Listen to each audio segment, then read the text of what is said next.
This is the Locker Room Show on K105. A pregame look at tonight's Grayson County Cougar football game. Get inside the game with offensive and defensive breakdowns from each team, injury reports, coaches' comments, and more. The Locker Room Show is brought to you in part by Dan Powers GM Center, Future Designs, Midway Pharmacy, and Farm Bureau Insurance. Now the Locker Room Show on K105.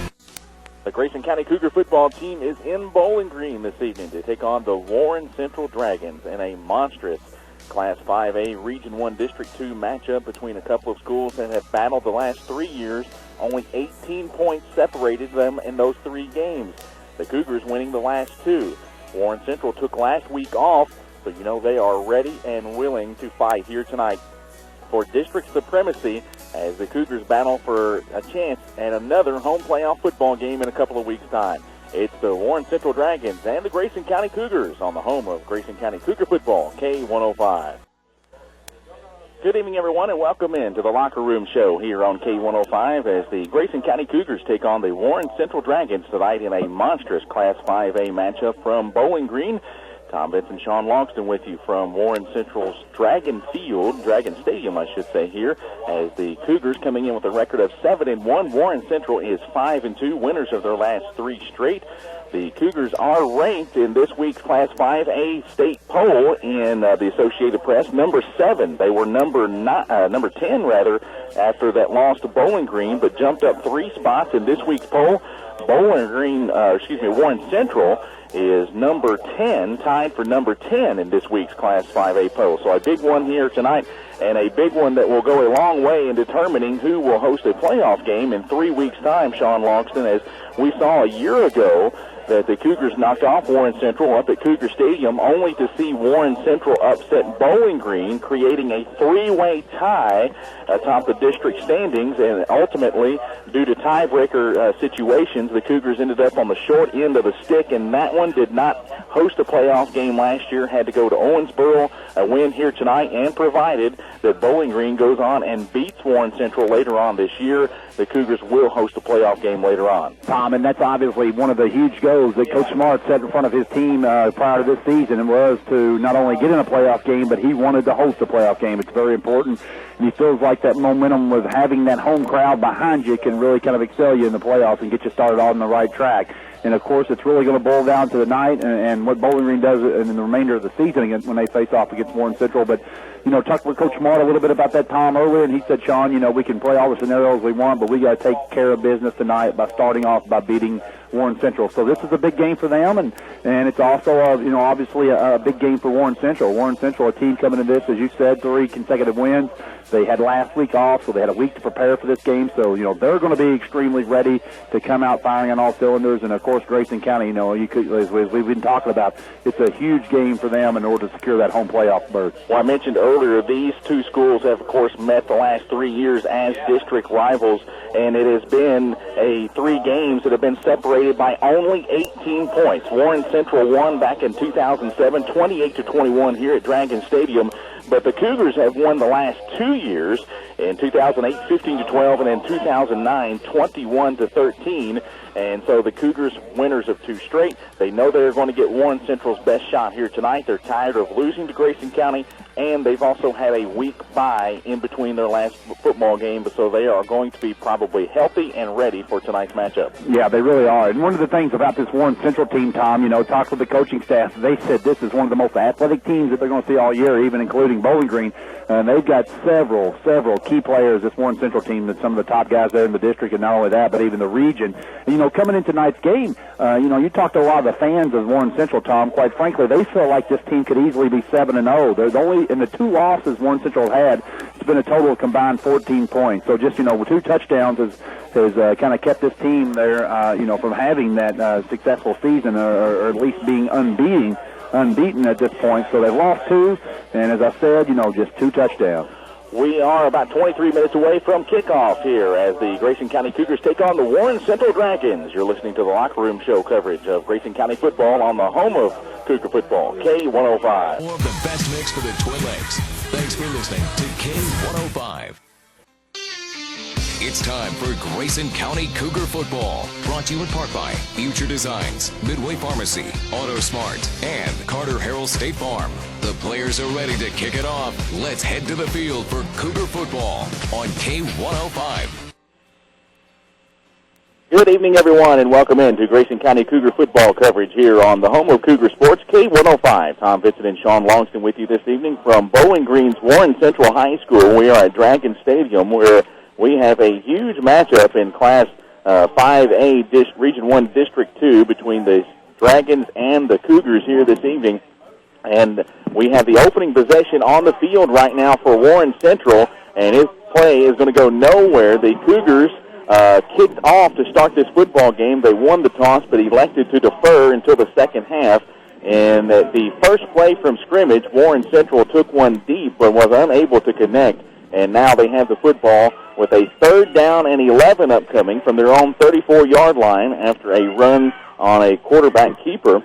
And so the Dragons have the football now, 3rd down and 11. We apologize for the technical difficulties that we have that delayed our coverage for you here tonight, and we'll get to everything we need to as the night goes on here from Warren Central High School. It's 3rd down and 11, and it's a routine counter play, actually, and it's going to be Barber wrapped up near the line of scrimmage, does not get back to the 35-yard line, and on Warren Central's opening drive here tonight, they stall with a 3-and-out and will be forced to punt, and the Cougars will send back their punt returning duo of Hunter Gary and Jared Toms. I'm Tom Vincent with Sean Longston as normal, and we are here for an exciting night of Cougar football. These two teams have met the last 3 years. Those 3 meetings have been decided by a combined 18 points. The Cougars winning the last 2 of those meetings as well. And the punt is away. It's a high driving kick. Fair catch called for by Jared Toms back at the 26-yard line. He fumbled it through for a moment, but jumped right on it. And so the Cougars come out on offense for the first time this evening, 1st down and 10 from their own 27-yard lines where they officially spot it. 10 minutes and 20 seconds to go here in our opening quarter from Dragon Stadium.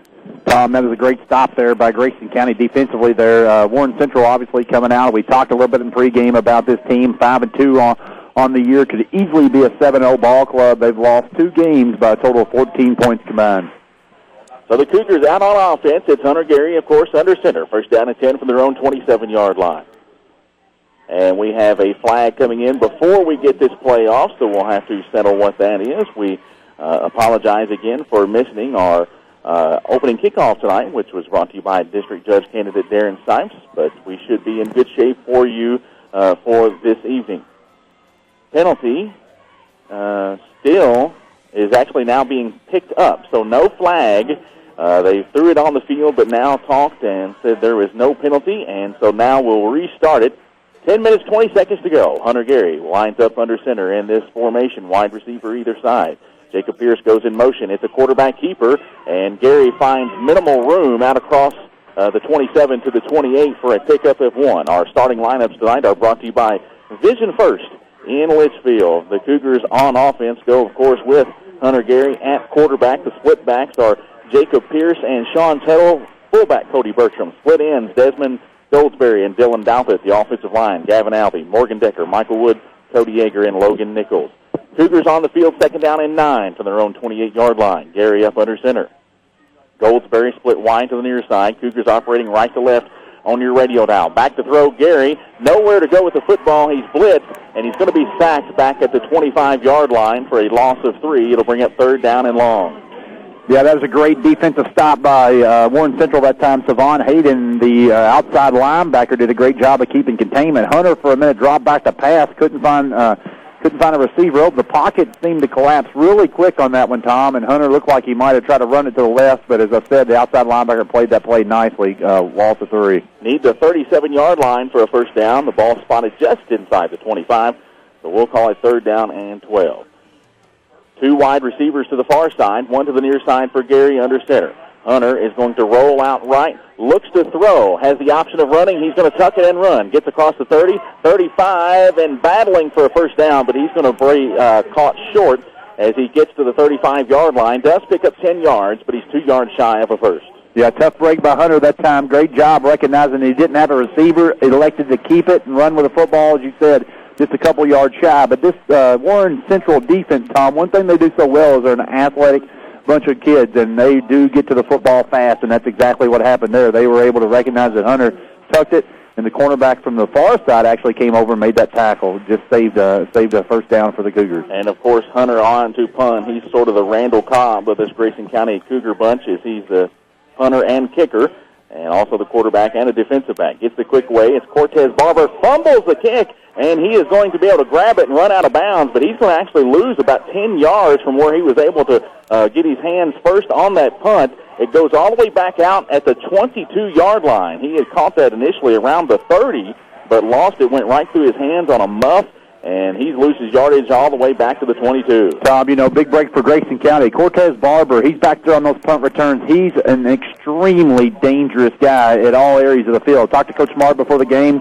Tom, and he said Sean Cortez is the guy to watch. He can score from anywhere on the football field. He comes into tonight's game rushing 58 attempts for 578 yards, 8 touchdowns. And on the first play from scrimmage last year at Cougar Stadium, he took a run for 72 yards in a score.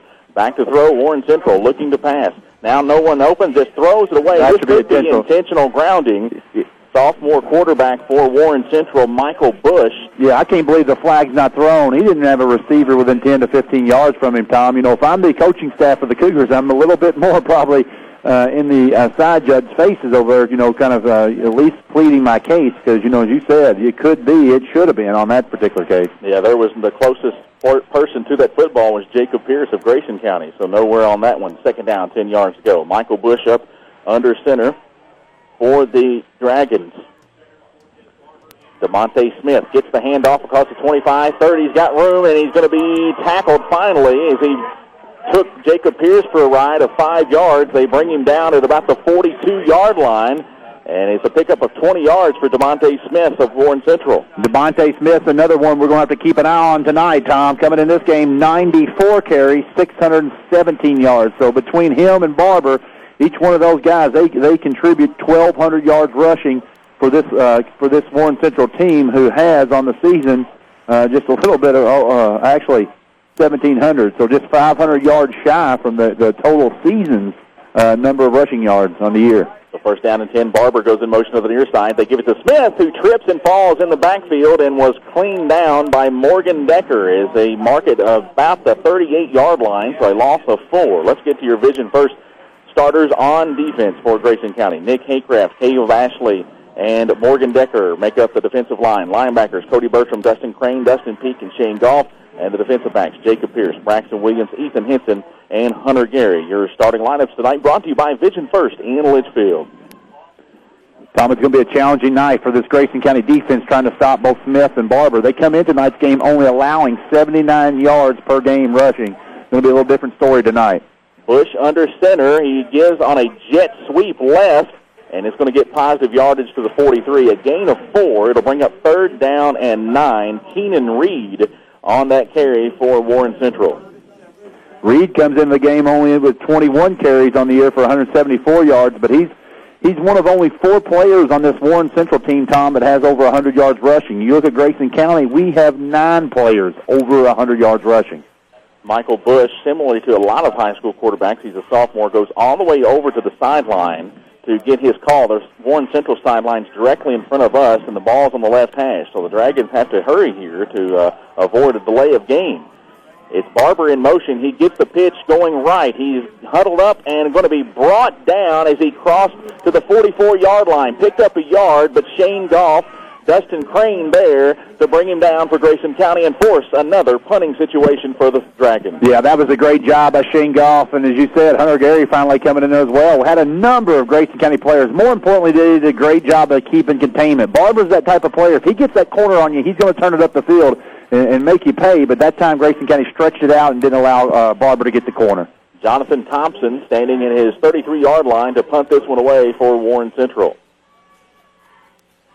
And it's a good snap, and the kick is another high end-over-end kick. Toms is going to let it bounce at the 15-yard line inside the 10, and it's going to actually take a Cougar roll back to the 10-yard line and be dropped there. So the Cougars will start this drive backed up deep in their own territory, back at the 10-yard line. It'll be 1st and 10, 5 minutes, 25 seconds to go from Dragon Stadium. We're scoreless, the Cougars and the Dragons. Grayson County wearing their road white jerseys tonight with blue numerals with navy blue pants, navy blue helmets, and Warren Central in their home navy blue jerseys with white numerals and white pants.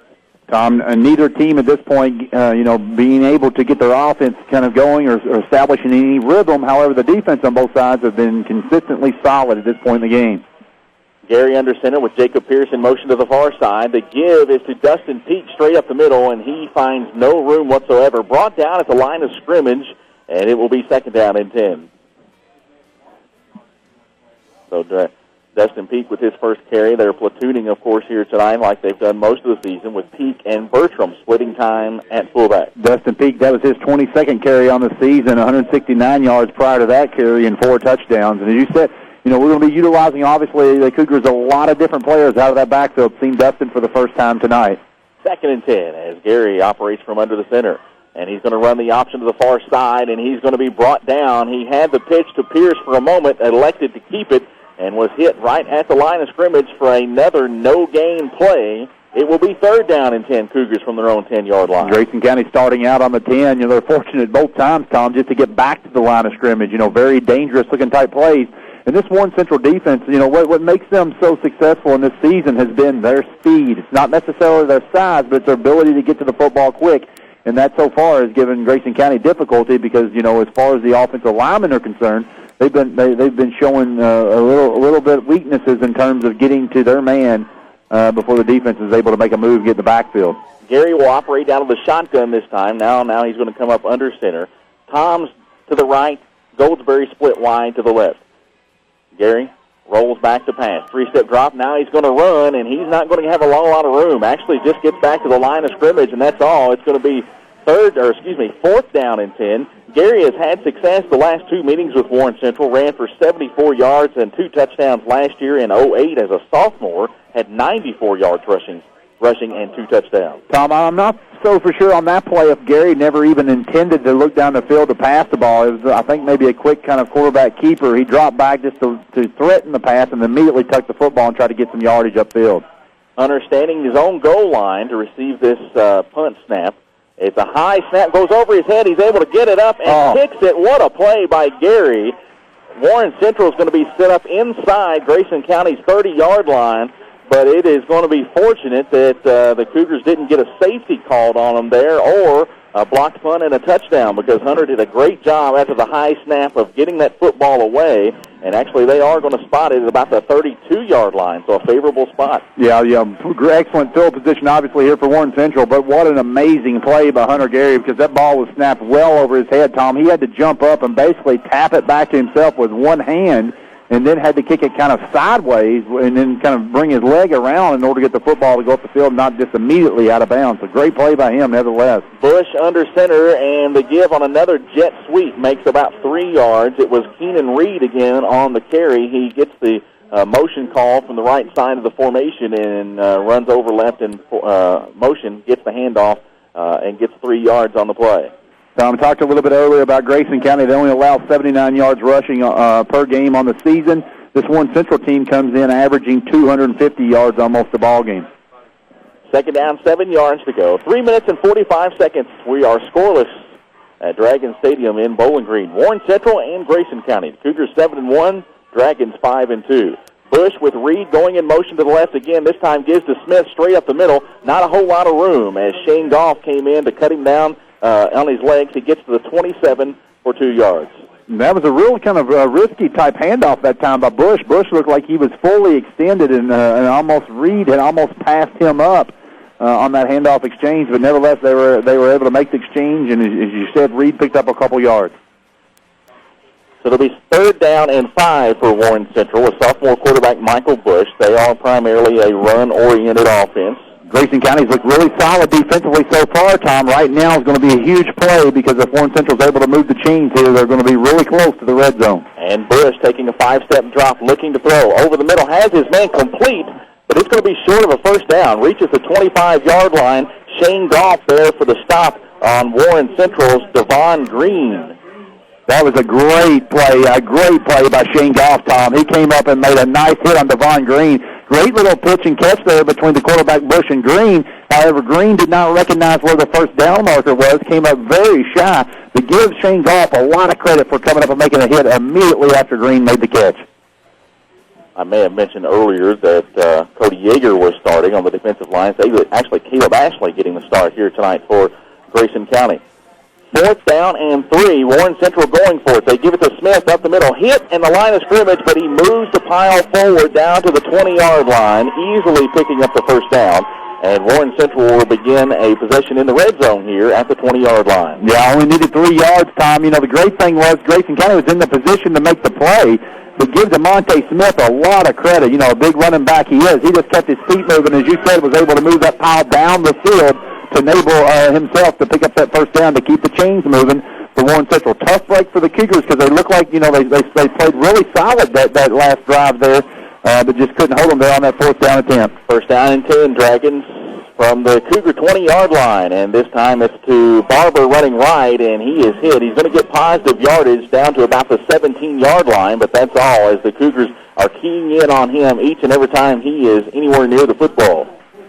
Devon Green for Warren Central over there running his jaw a little bit. You could see him talking. It looked like the Jacob Pierce over there. Pierce came in, laid a real hard hit time on Green. Green got up a little unhappy with it and looked over, and you could just see his helmet moving up and down looking at Pierce. You know, and this is going to be, you know, both these teams, Tom, we talked about it coming into this ball game. Both these teams really need this win. Of course, Grayson County, for their hopes in order to secure a home playoff game, they have got to receive a win here tonight against this Warren Central ball club. 2nd and 7. Reed goes in motion to give to Smith up the middle, and Shane Goff shoots in from his linebacker slot and brings Smith down for a gain of 2. Nice job by Goff penetrating the line of scrimmage. Tom, we've called Goff's name out a lot. He's been very active defensively. I've not really picked up if Coach Marta and the coaching staff has done a little bit something different with him out of that linebacker spot, but we've seen him very early tonight in a lot of plays. As you said, he came through the line, was actually chasing down DeMonte Smith from the backside. Great play by Shane Goff. From the 15-yard line, we have a 3rd down and 5 upcoming for Warren Central. Bush operates from under the center. Smith directly behind him. And he rolls out the pass, looking to throw. Fires to the far sideline. It's incomplete. Too high, intended for Reed. It'll be 4th down and 5 from the 15-yard line. And Warren Central will send the field goal kicking unit on. With 22 seconds left in this opening quarter, we're still scoreless. Tom, I'm not really sure. We're seeing this Warren Central team trying to establish a passing game seems pretty early. Coming into tonight's game, they only averaged 67 yards passing, and they really have not made too many considerable attempts. Michael Bush, you know, he's attempted 74 passes all season, only completed 35 of those for 4 touchdowns. And Al Muskick will try a 32-yard field goal for Warren Central. Low snap. The kick is up, and the kick is good. With 19 seconds to go, opening quarter, Warren Central takes an early 3-0 lead over Grayson County on the home of Cougar football, K105. As a coach for Warren Central, you got to be proud. You put some points up on the board, but at the same time, if you're the coaching staff of the Cougars, you got to be extremely ecstatic about the performances they just did defensively against this Warren Central potent offense. You know, because we went from Hunter Gary saving basically maybe a safety in the end zone, or potentially even could have been a loss there, a fumble. But nevertheless, he was able to get that ball out of there and give Warren Central the ball back on about the 30-yard line. But they were able to stand strong and force a field goal, attempt there, which was good by Warren Central. But nevertheless, great job defensively by the Cougars. And so Warren Central will kick off now as back deep Ethan Henson and Jacob Pierce to receive this kickoff from Warren Central. And the kick is a line drive missile that Henson fields just at about the 1-yard line, 15, 20, and he's across the 25-yard line to the 26. So a 25-yard return for Ethan Henson, and it will be 1st down for the Cougars as they come out onto the field for what will probably be the final play of the game's opening quarter. Nice little return that time by Ethan. He picked the ball up, right near the goal line, a very low driving kick, but Warren Central did a great job of getting down the field, and Ethan snuck behind his wedge. Looked like it was going to open up pretty big there, but of course Warren Central's speed was able to get over and make a play on Ethan, but great return.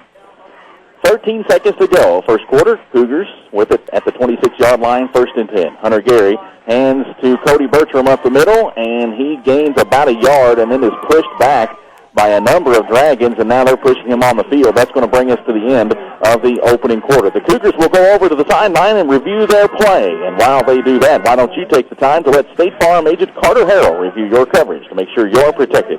Call 259-6141. Tom, if I'm Cody Bertram, I'm going back in the huddle, and I'm hitting my offensive lineman up across the face mask on that play. I mean, he basically he ran up the middle, but that offensive line just looked like they were not even there. The defensive line for Warren Central basically picked him up in the air and then walked him backwards 5 yards and slammed him on the ground. That's one of the hardest tackles I guess I've seen on Cody. We usually see Cody bringing that offensive line down the field. That time, is a different case. Warren Central did a great job of stopping the line of scrimmage. But, as a running back or a quarterback, you take a hit like that in the backfield, I guarantee you that I'm walking up to my offensive lineman saying, guys, help me out a little bit. Cougar fans, don't forget if you're traveling or know of another Cougar fan who lives outside the K105 listening area and who'd like to listen to each and every Cougar football game, or basketball is just around the corner as well, they can go to K105.com for free live streaming audio of Grayson County Cougar sports on K105.com. No matter where you are, whether you're in Florida or maybe somewhere else around the world, you can tune in to Cougar football at K105.com. Getting ready to start the second quarter of play. The Cougars on this drive, and this quarter will move left to right on your radio dial. Ball's on the left hash as Hunter Gary's up under center on a 2nd down and 9 play. Gary trying with a hard count to draw them off sides. Now he's going to run an option left, a late pitch, and look like Sean Tuttle on the catch on pitch. Run left. Yeah, that play, really looked broken from the beginning. It looked like Gary tried to, fake the handoff, then looked like he tried to take a moment or two to see if a gap was going to open up. It didn't. As a result, he just went over to the short side of the field, only had about 10 yards to work with, and then pitched it off to Tuttle. Had Tuttle caught it, I think he'd been standing out of bounds practically anyway, or he did catch it out of bounds. Pierce, actually, who ended up with the carry, gets 2 yards. 3rd down and 7 as Henson goes in motion to the far side. Fake to him. Gary looking to throw. Fires for Douthit, and it's going to be intercepted. Intercepted inside Warren Central territory.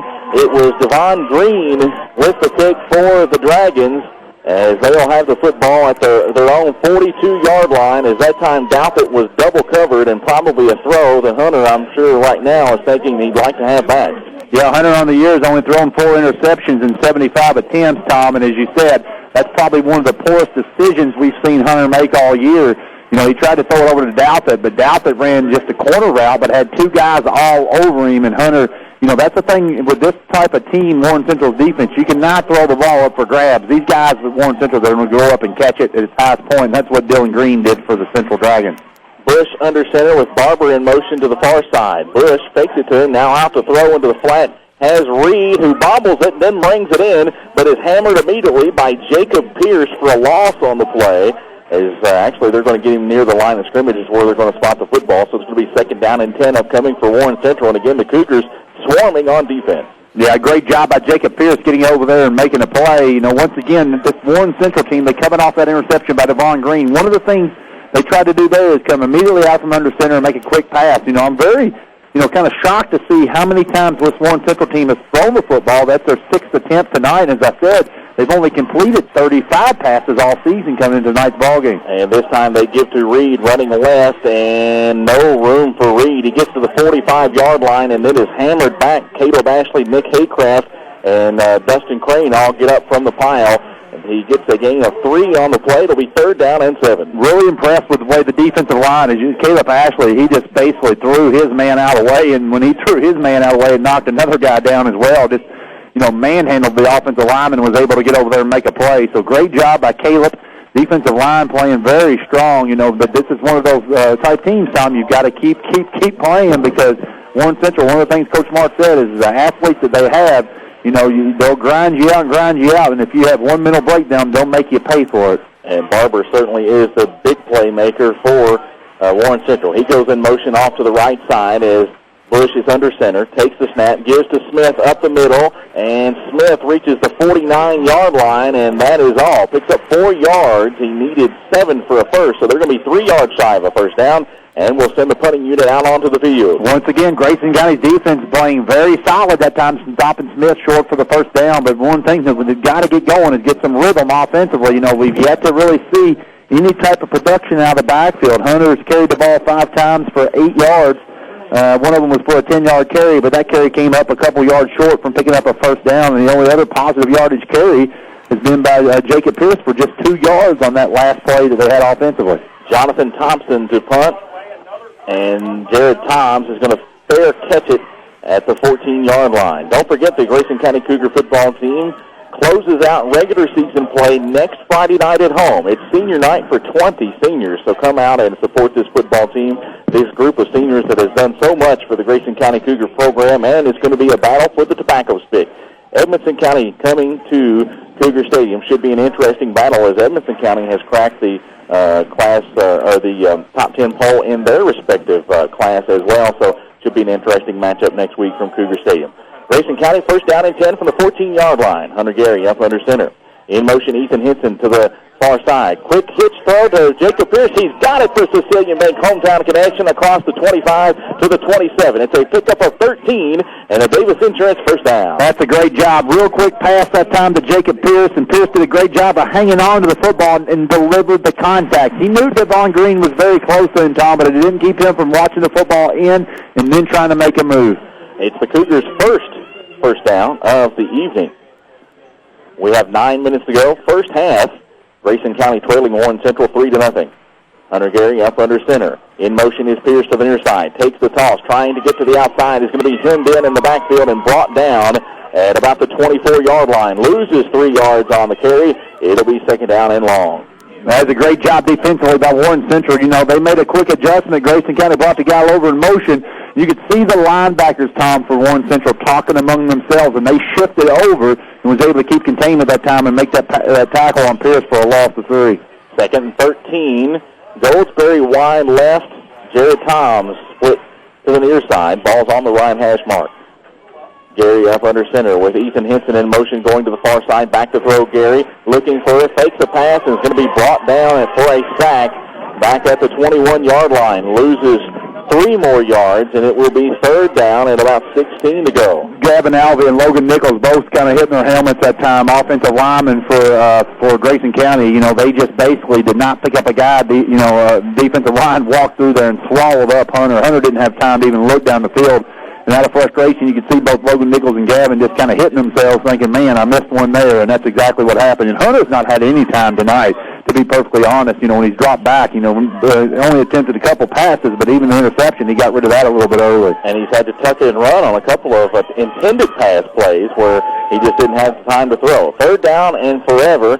Gary under center, looking to throw fakes. Now he's going to fire it down the far sideline for Jared Toms. Barely makes the catch. It went through his arms at the 40-yard line of Warren Central. It was a beautifully thrown ball by Hunter Gary, and there was some defense back there. Cortez Barber on the defense for Warren Central. He may have got a hand in there, but that ball was perfectly thrown. Quite frankly, that ball should have been caught. You know, Jared Thompson, he knows it as well, running back to the huddle. You know, that's a long way to run. When you run that far down the field and you don't catch it, you better believe running back to the huddle feels like twice as long. You know, that ball was thrown perfectly where it needed to be thrown. Just came up, you know, Toms couldn't bring it in. Warren Central looks like they're going to try to bring the heat on this punt attempt. The last one was a high snap for Grayson County, and good snap this time, and nearly blocked. This is going to be a roughing the punter. It's Green back there. Devon Green of Warren Central ran right into Gary, and it's a personal foul, roughing the punter, 15-yard penalty, automatic first down for Grayson County. Yeah, that was obvious. Devon Green tried to plead in his case with official Tom, but, you know, one of the things about Hunter, he's such a smart punter, too, you know. When, you know, as a smart punter, you're able, Tom, to kind of draw that to you if you know how to work your leg, you know, ball placement. That's one of the things Hunter does so well. And that time there, he could probably sense that Devon was coming off the corner, kind of held on to that ball just a little bit longer and extended that leg into him, which obviously, you know, that's a thing, too. A lot of coaches will tell you, you know, as a punter, if contact's made, you really got to sell that in order to get the call, and Hunter did a great job. But more importantly, it's a big, big first down here for the Cougars and maintains possession. Keeps the drive alive. After the penalty mark-off, it's at the 37-yard line. So this is the second first down of this drive for Grayson County. We'll see if they can keep this going and maybe take the lead in this one. 7 minutes, 20 seconds to go, second quarter. 3-0 Warren Central leading Grayson County. But the Cougars have possession of the football. First and 10 at their own 37-yard line. Hunter Gary up under center. Jacob Pierce comes in motion to the near side, and a fake to the fullback, and then Gary just backs his way out to the 42-yard line. Picks up 5 yards. Yeah, one of the better runs we've seen tonight, and unfortunately, Tom, as you said, it wasn't really anything more than Hunter just turned his back to the defense and started kind of running backwards. But great job by Hunter nevertheless, and he had some help from the offensive linemen kind of pushing their men down the field. 5-yard pickup, you'll take it every time. So it'll be 2nd down and 5, Cougars from their own 42-yard line. 6:47 to go, first half. And a rapidly moving football game so far. Dustin Peak behind Gary. Henson goes in motion. Now he comes back. Gary back to throw. Fires for Henson. He's got him 45, 50, into Warren Central territory at the 44-yard line. And it's a Davis Insurance first down for Grayson County. That's a great job by Hunter staying in there. Hunter knew, he absolutely got dribbled, Tom, at the end of that play, but Hunter stayed in there in the pocket, was able to kind of take one step out of the pocket, but stuck right in there, and then just dropped the ball over. And a smart play by Ethan Henson. Wisely enough, he felt the heat. It's kind of like Ethan was playing that safety valve, I guess you could say, in that particular play. As soon as the linebackers blitzed, he just kind of snuck in behind them, and Hunter dropped the ball over top for a big gain. 14-yard pickup, and the Cougars in Dragon territory for the first time this evening. 6.5 minutes to play, 1st and 10 from the 44-yard line. And this time it's going to be a pitch back to Henson. He makes a nice move to evade Barber, and had he not been able, he would have been still running, folks. It was a beautiful play. Hunter sucked the defense in, late pitch to Henson. Only Barber was there, and he was able to get enough of the shoe of Henson to bring him down at the line of scrimmage. Yeah, that's a tough break right there, but, fortunate that Henson was able to, catch that pass. That was one of those dang if you do, dang if you don't type plays, because Barber was so close, making a real nice play in the backfield, but Henson was able, as you said, to dodge him, but just the shoestring kept him from maybe still be running. Henson goes in motion this time to get to Dustin Peak straight up the middle, and he's going to get a gain of 3, make it 4 down to the 41-yard line. Brings up a big 3rd down and 6 upcoming for Grayson County. Ball at the 41-yard line of Warren Central. 5.5 minutes to play in our first half. Grayson County trailing 3-0. It'd be so important to see Grayson County be able to put some points up on the board, take advantage of the mental error by Warren Central on that roughing the kicker. And as a coach, that's what you want to do. You want to take advantage of opportunity. Gary, back to throw. Firing down the sideline for Goldsberry. Goldsberry goes up. Was it intercepted by Warren Central? No signal yet. Warren Central caught it, but was he inbounds? Still no call. The 2 referees over there are discussing it, and they're calling it Warren Central football. What actually happened, the reason the discussion went on, Goldsberry went up after it, Tom, and he actually tipped it, and I think Goldsberry from this angle fell on the ground. The ball bounced up off of Goldsberry's shoulder pads and then went into the hand of the defensive back that time. Tough break. But Goldsberry, what he actually just, kind of went up. As a receiver, you have to shield that defender, and that's one of the things that Goldsberry did not do. And, he didn't really, it's kind of like as a center in basketball, blocking out. You got to keep that man away from the passing lane, and that time Goldsberry just kind of allowed him to get in there between them, and he made an interception. Warren Central takes it. It was Satterfield on the interception at the 14-yard line. Bush back to throw, runs into his own man, and finally they bring Reed down. Actually, on the carry, it was Eric Brown on a misdirection play, got to the 20-yard line, and there was a lot of confusion on that play.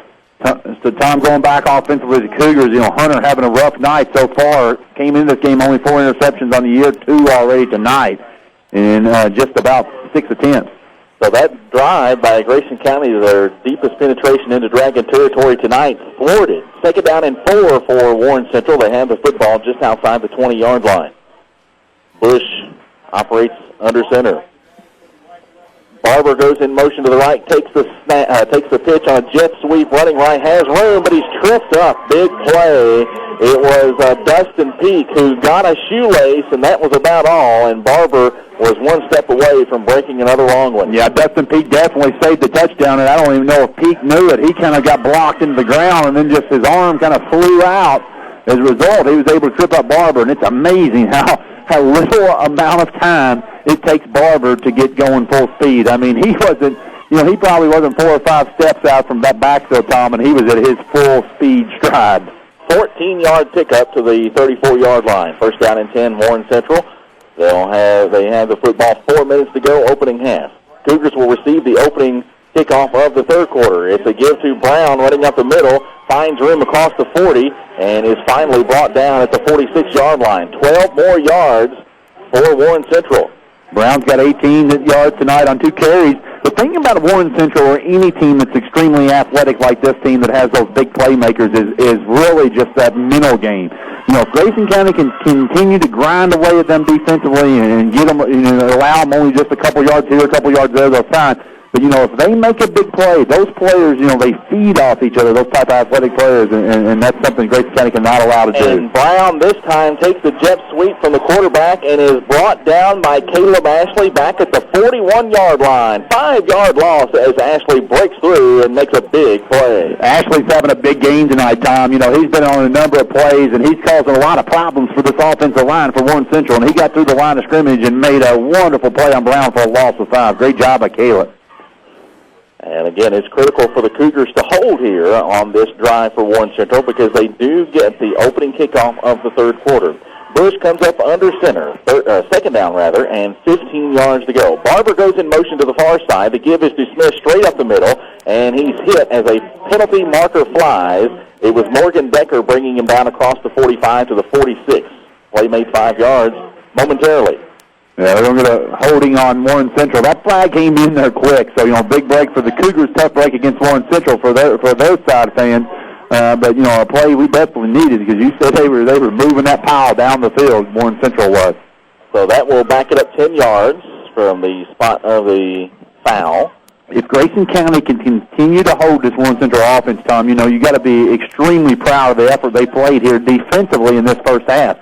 Scored 3-0. They still have not allowed a touchdown here for any team so far this season outside of Bowling Green. Bowling Green is the only team to score a touchdown against Grayson County this season. It will be second down and 23 after the penalty yardage is marked off.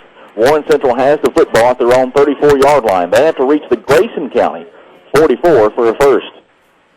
Bush under center.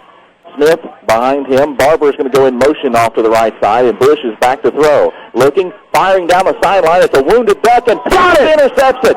He's at the 35-yard line, running it back the other way. 40, 45, midfield, got room.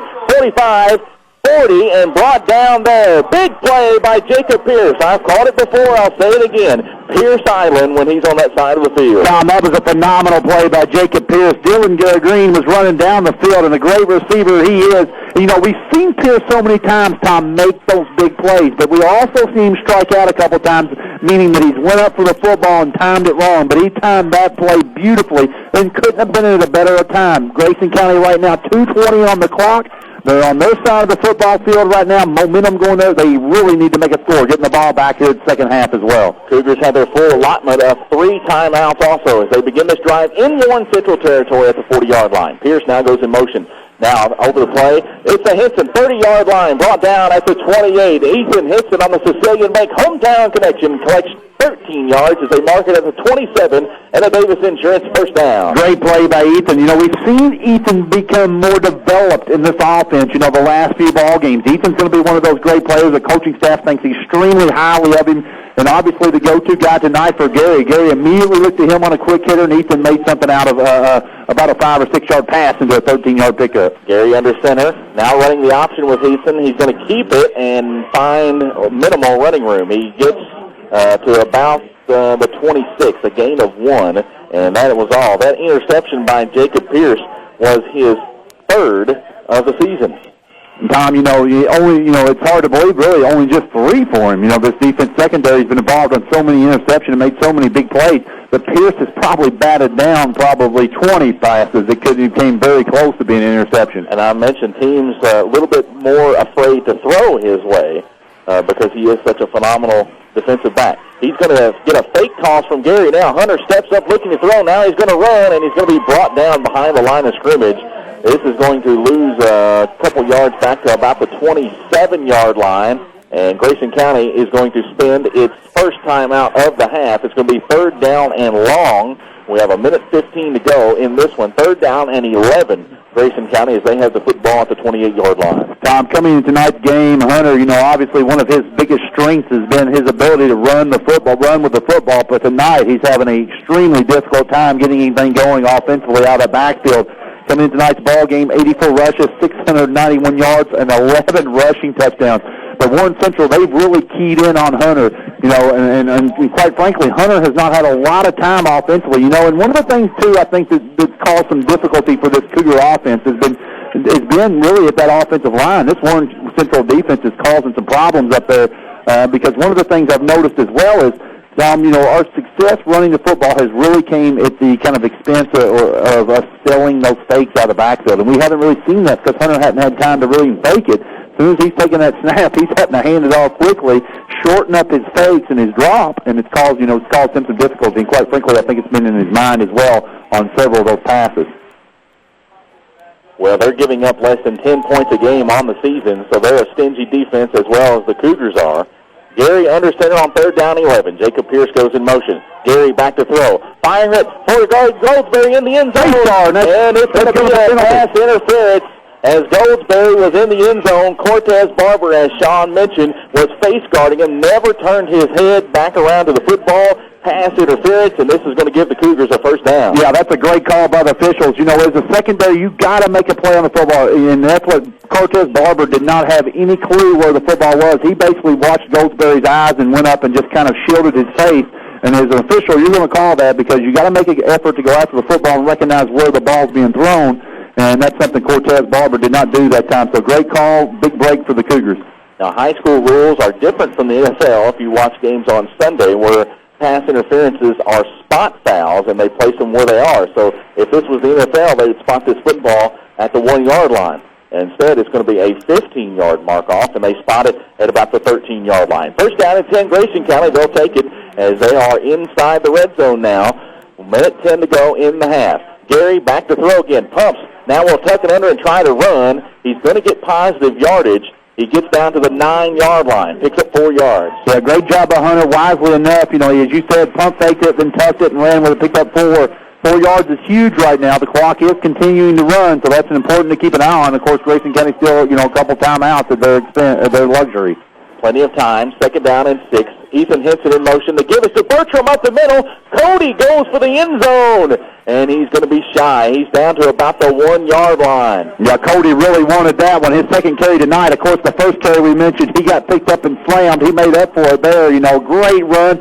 Came through the line of scrimmage, and Hunter actually had some time to sell that fake what made that play happen. And that was a first down. It's going to be 1st and goal. They spotted at the 2 with a gain of 5, and we're going to have a Warren Central timeout with 39 seconds as they look to collect their breath here for what is going to be a huge couple of plays here. First down and goal from the 2 for Grayson County. They do have 2 timeouts, so you figure they've got plenty of time, plenty of downs to get this one into the end zone. And again, as I mentioned earlier, this is such a big possession as well because Grayson County gets the opening possession of the 3rd quarter. So potentially if they could score here and then come out of the locker room and get a score, they would be in some pretty good shape in this football game. Yeah, exactly right. And you can't say enough about this Cougar defense once again, bailing out the offense. Of course, if you told me with 39 seconds left in this first half, Hunter Gary's going to throw 2 interceptions, and Grayson County's going to only be down 3 points on the 2-yard line, I would have thought you kind of crazy against this Warren Central team. But Grayson County's defense has played strong, and the offense right now is moving the football on the 2-yard line. Warren Central has the 17 points is the most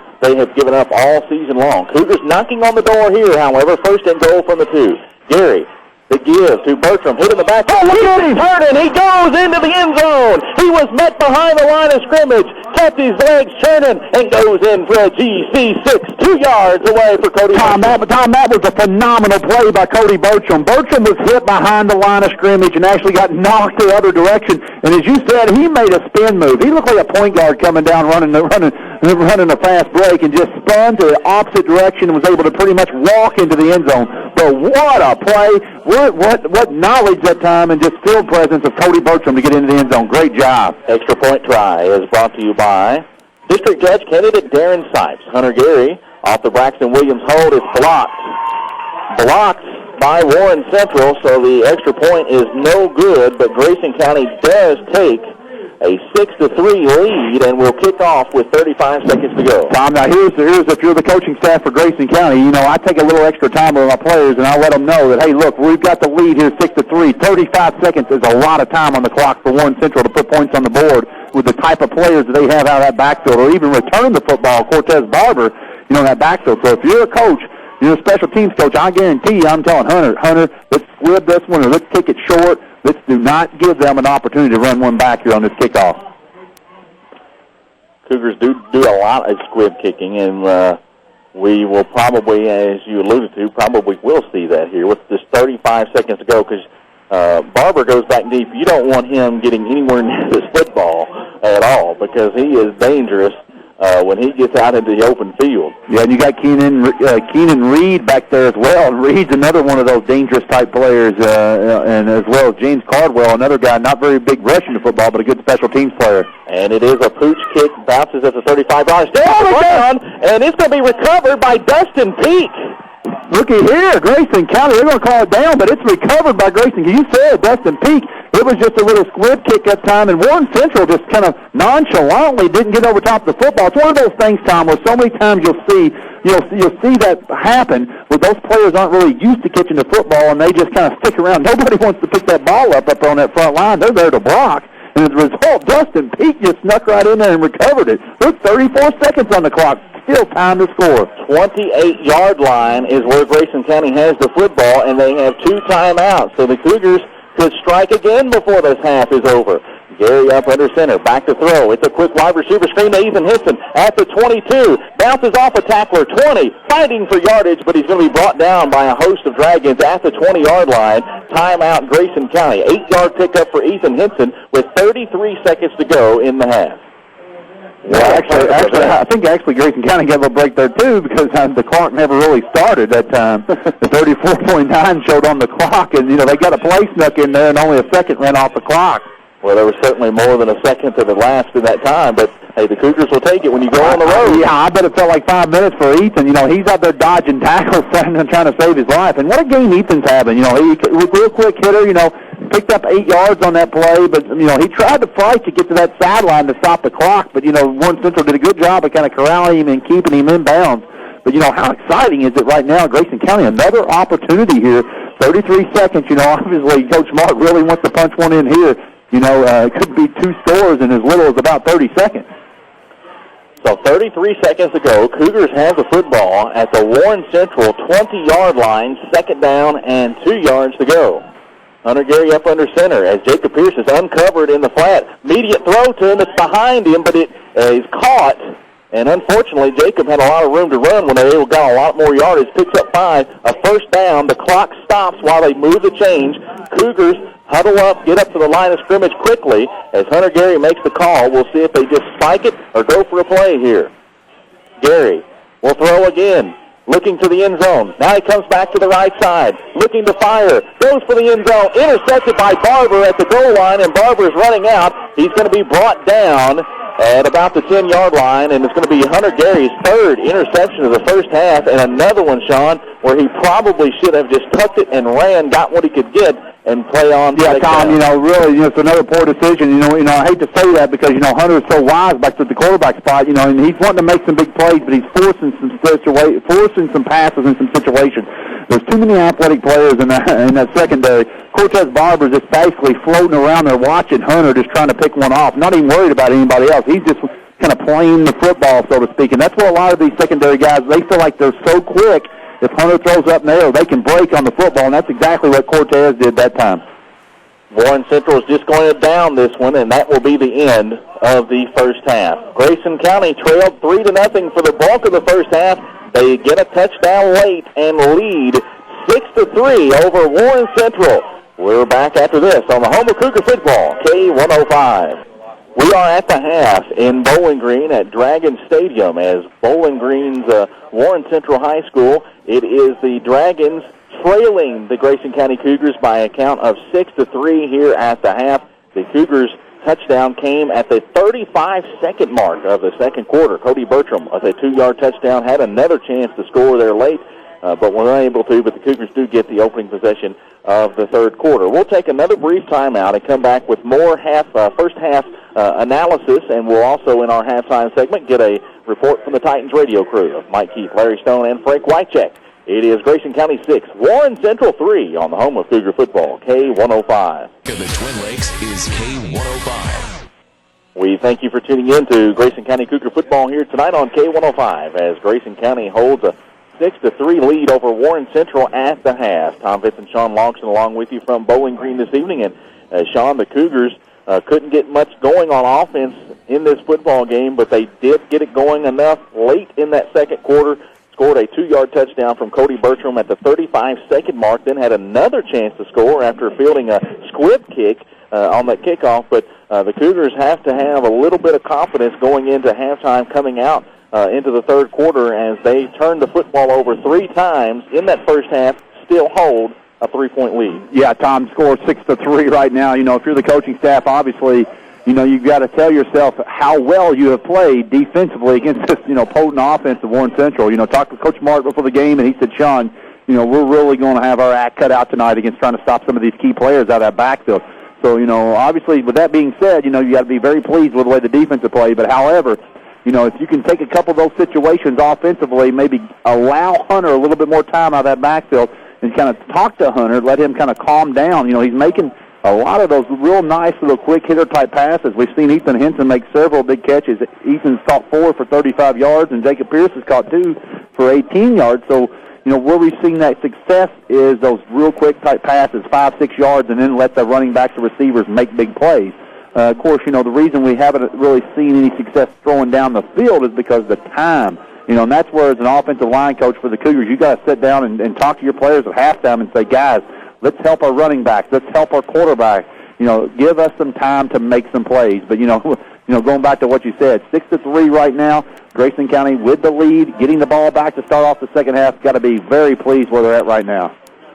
We are at the half with a 6-3 Grayson County lead over Warren Central. Coming up next, we'll get a report from the Titans radio crew of Mike Keith, Larry Stone, and Frank Wycheck. The Titans visit the Jacksonville Jaguars on Monday night, and you can hear all the action right here on K105. Monday Night Football on K105 as the Titans visit the Jaguars. We'll hear more about that coming up at the half. Again, our score, Grayson County 6, Warren Central 3 on the home of Cougar football, K105.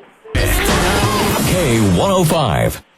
Welcome back to Dragon Stadium in Bowling Green as the Warren Central Dragons hosting the Grayson County Cougars tonight. Cougars leading this one at the half by a count of 6-3. Obviously not a whole lot of scoring in that first half. The Dragons got on the board first at the 19-second mark of the first half. It was Adele Muskick with a 32-yard field goal. Gave Warren Central a 3-0 advantage. It was all the way at the end of the second quarter, under a minute to play at the 35-second mark before Grayson County got on the board with a Cody Bertram 2-yard touchdown run. The extra point was blocked, and so that has got us at our 6-3 Grayson County lead over Warren Central. Sean Longston's here also. He's got more first half stats. Tom, the interesting thing about the first half has obviously been just how well both defensive teams have played. You know, coming in tonight's ball game, Warren Central, they averaged 248 yards rushing per game compared to Grayson County's 289 yards a game. Grayson County, however, been a different story tonight. First half, only 24 yards rushing out of the backfield compared to Warren Central's 64 yards. So both teams extremely behind their average coming tonight's game. Passing for the Cougars, 53 yards passing on 5 completions by Hunter Gary. Jacob Pierce caught a couple for 18 yards. Ethan Henson has caught the 3 other passes for 35 yards. Rushing the football, Hunter's carried the football 11 times for 14 yards. So very, very, very uncharacteristic night for Hunter out of that backfield. Dustin Peaks had 1 carry that was tackled at the line of scrimmage, so no gain. Cody Bertram has had 3 carries for 9 yards. One of those went for that, I guess you could say, amazing 2-yard touchdown run. He was basically tackled for a loss in the backfield for about 5 or 6 yards, was able somehow or another to spin out of there and go the opposite direction for a 2-yard touchdown run. Jacob Pierce has carried the ball 2 times for -3 yards. Ethan Henson has had a couple carries for 4 yards. So that's the story for the Cougars in the first half. Now on the other side, Warren Central, Michael Bush, 1 carry, -1 yard. And coming in tonight's game, Michael Bush has actually carried the ball 23 times for 17 yards. So not a big season for him at the quarterback spot because he's had a lot of help from his running backs. Cortez Barber tonight, 2 carries, 14 yards. Of course, Barber, one of the leading rushers for this team, had 578 yards on the season. We've held him to just 14 yards the first half. DeMonte Smith has had 5 carries for 25 yards. Where's number 44 on his jersey? He's the one that me and you talked about off air just a few moments ago. We expect to see him get several more carries this second half because coming into tonight's ball game, DeMonte Smith has carried the ball 94 times for 617 yards, 7 touchdowns. Expect to see his number called quite a few more times this second half because he had a lot of success moving the football down the field. Keenan Reeds had 4 carries, 11 yards. Browns carried the ball 3 times for 13, and Bush has carried the ball 5 times for 2 yards. So total offense for Warren Central first half, 66 yards compared to Grayson County's total offense, 77 yards. We thought it might be a defensive struggle here tonight as coming into this ball game, Grayson County only yielding about 5 points per game. Of course, the big blow to that was a 41-point performance by Bowling Green earlier in the year. In fact, Bowling Green, the only team to score a touchdown against Grayson County this year. Warren Central, they're not. They're pretty stingy themselves. They give up only 9 points per game. No one has scored more than 17 in a game this year against Warren Central. So, and they played some pretty stout competition in Christian County. They're still 8-0 and one of the top teams in Class 5A as well. Teams are on the field for the third quarter kickoff as Grayson County will receive the kick, leading this one 6-3 as we get set to start the third quarter. It is Jacob Pierce and Ethan Henson standing back at about their own 5-yard line.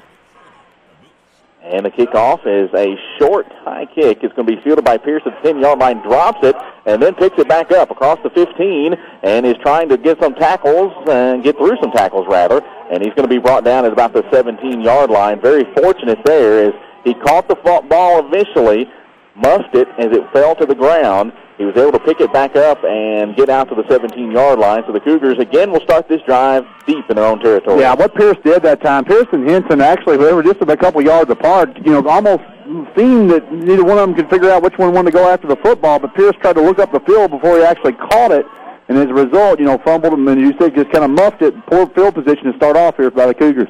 And back to throw, Hunter Gary, quick slant, batted up in the air, and then nearly caught. It was batted up in the air, and it was Jonathan Thompson, a defensive lineman for Warren Central, who had a shot at it, and Jacob Pierce was there. He had a shot to catch it, and fortunately, probably I would say there for Grayson County, no interception on that play. Yeah, Hunter, 3 interceptions in the first half, and first play in the second half, that ball should have been picked off. Actually, the defensive lineman that time for Bowling Green, guarantee you when he goes back and watches game film, he's going to be sick to his stomach, Tom, because he would have had a touchdown had he caught that and been running the other direction. Second down and 10, Grayson County from their own 17-yard line. Dustin Peak from lone sec back. Ethan Henson in motion, running the option to the far side. It's Gary, cuts back, gets around a tackle, and reaches the 20-yard line as he dives forward for a gain of 3. Yeah, Gary, very fortunate just to pick up 3 yards. I mean, no time to even he's lucky, Tom, that he's coming out under center and being able to hang on to the football. Right now there's an extreme amount of pressure coming upfield against our offensive line. As we talked about in the first half, it seemed like we had a lot of breakdowns at the offensive line area where that has been extremely uncharacteristic of the offensive line on the season, but this Warren Central team very aggressive defensively. Third down and 7, Grayson County from their own 20-yard line. Hunter Gary up under center. Henson goes in motion off to the far side. Gary rolls out, looking to throw. Pressure coming, gets it out to Henson, 25. Davis Insurance first down the sideline across the 35-yard line. They're going to mark him out at the 36. 16-yard pickup and a Sicilian Bank hometown connection. Hunter Gary to Ethan Henson. That's a great play. I love that play call that time, just a real give Hunter an opportunity to come out, look down the field for a receiver, didn't have anything, and once again hit his safety outlet, Ethan Henson. Ethan has turned into such a great player. Made a quick catch, had some pressure on him, was able to elude a tackle, get up the sideline. More importantly, Tom, keep those chains moving and keep the clock, keep the ball out of Warren Central's hands, and keep your offense on the field. That's what Ethan Henson allowed the Cougars to do. And this time the give is to Dustin Peak up the middle. Finds a little bit of running room as he reaches the 41-yard line. A pickup of 5 yards on the play. They're actually going to spot it back at the 40, so a 4-yard gain for Dustin Peak, who that's about the most room a fullback has had on the run here tonight for Grayson County. You mentioned about Henson, Sean. The scary thing is he's just a sophomore, so he is going to be terrorizing Cougar opponents for the next 2 years as he continues to mature as a football player. Coming in tonight's game, he's caught 10 passes for 119 yards. He's caught 4 tonight for 51. Second down and 6, and Gary running the option to the near side has a Davis Insurance first down to the 46-yard line.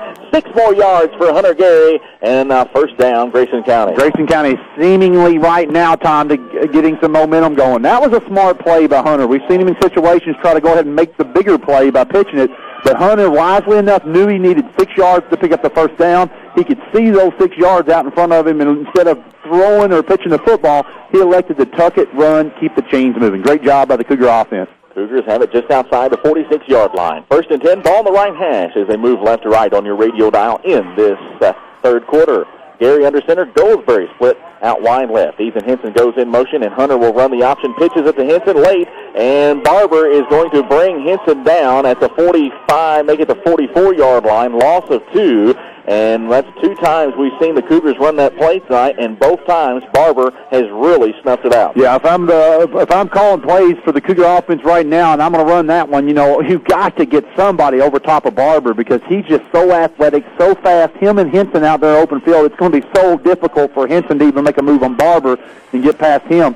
And, if we keep doing that without getting somebody on top of Barber's going to make a huge play in that backfield. Second and 12 as Pierce goes in motion to the near side. Gary back to throw. Over the middle for Henson. Got him. 45, 40-yard line of Warren Central. 16 more yards on a Sicilian Bank hometown connection. Hunter Gary to Ethan Henson. Ethan Henson, 67 yards, Tom. And what a catch in traffic. Hunter just threw that out there, threaded the needle. Ethan went up and caught the ball, but knew that he was going to get contact immediately after making the catch. What a great pass, great catch in traffic. Cougars have won 2 games straight in this series over Warren Central, looking to make it 3 here tonight. On the move in Dragon territory. This time Gary gets straight up the middle, peak, busts loose, and has another Davis Insurance first down across the 30-yard line, brought down at the 28. 12 yards for Dustin Peak.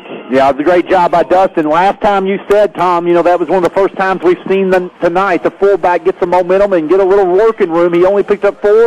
The last carry that time picked up 12. Great job. Now the offensive line for the Cougars starting to build some confidence. You can see them moving the defense around a little bit now. Great job by the Cougar offense. Gary under center, first down and 10. And again, he's going to give to Peak, running straight up the middle, hard running as he gets down to the 25-yard line, a pickup of 3. It'll be second down and 7. And Sean, when you look at this defensive unit for Warren Central, they do not wow you at all in size. They do have the speed advantage over Grayson County, but I believe this is one of the few matchups we've seen all year where the Cougars have a size advantage up front. They really do, and one of the things about this Warren Central defense, they run like a 3-4 a lot of times. They got only 3 down linemen, and they space themselves out pretty wide, Tom. And as a result of that, I think Grayson County, they're trying to really exploit that. But one of the things about Warren Central, they bring everybody in tight sometimes with a linebacker, just like now, got everybody in the box. Pierce goes in motion to the near side. Gary running the option, and this one's going nowhere. He's hit in the backfield and dropped.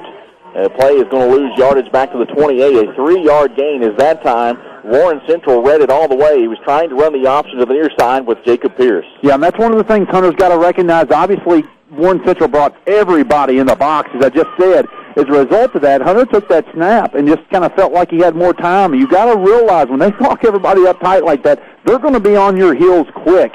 And as a result, you got to shorten that kind of pitch down or make a decision much faster. Third down and 10 from the 28-yard line. Gary under center. Pierce in motion. Hunter look back, looking to throw. Fires for the end zone. Going for Goldsberry. Batted away at the last moment. It was Satterfield on the coverage. He made a beautiful play on the football as Goldsberry had a step and was in there for a touchdown. But Satterfield blocks it away at the last moment. It'll be fourth down and 10. Yeah, that was a phenomenal play by Satterfield. It looked like Goldsberry, as you said, had a step on him. One of the things Goldsberry maybe could have done a little bit different is maybe he could have came back to the football, played a little bit more aggressively, but give Satterfield a ton of credit on that play, Tom. He saved maybe a touchdown and a big play from him at the secondary for Warren Central. Cougars will go for it here on 4th and 10 from the 28-yard line. Gary under center. In motion, Pierce to the near side. Hunter back to throw. Pressure coming, and he's going to be sacked back at the 36-yard line as Pressure coming from the inside that time, and Warren Central was able to sack him. He had a couple of guys he was looking for, had he had just maybe another second to get rid of that one. Yeah, Cody Bertram got laid out. Bertram hit the ground, kind of came up. He knew that he missed his block. He was in the backfield there just to kind of allow Hunter a little bit more time. Hunter tried to look down the field, but just had no time. Tough break for Grayson County because they really had some momentum going their direction, moving the football, and just didn't allow Hunter enough time. Once again, we've seen us break down so many times. Hunter's under so much pressure in that quarterback spot tonight. Cougars' drive lasted longer than 5 minutes, couldn't score. Here's Barber running right. Got blockers in front of him. Beautiful tackle by Hunter Gary coming up from his safety spot and brings Barber down at the 38-yard line. He would have had a lot more.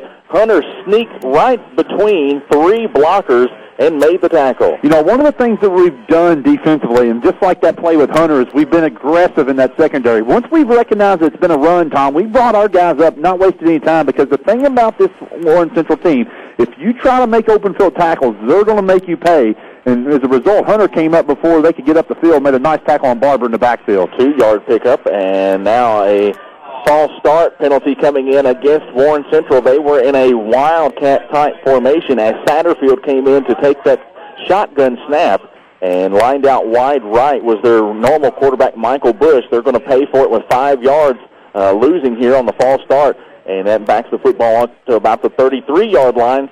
2nd down and 13. Of course, Michael Bush, the quarterback, running over, just continually running to the sideline and getting those plays called in. They do not signal plays in. He runs to the sideline every time to get a play. And as a quarterback, that takes a toll on you over the course of a ball game.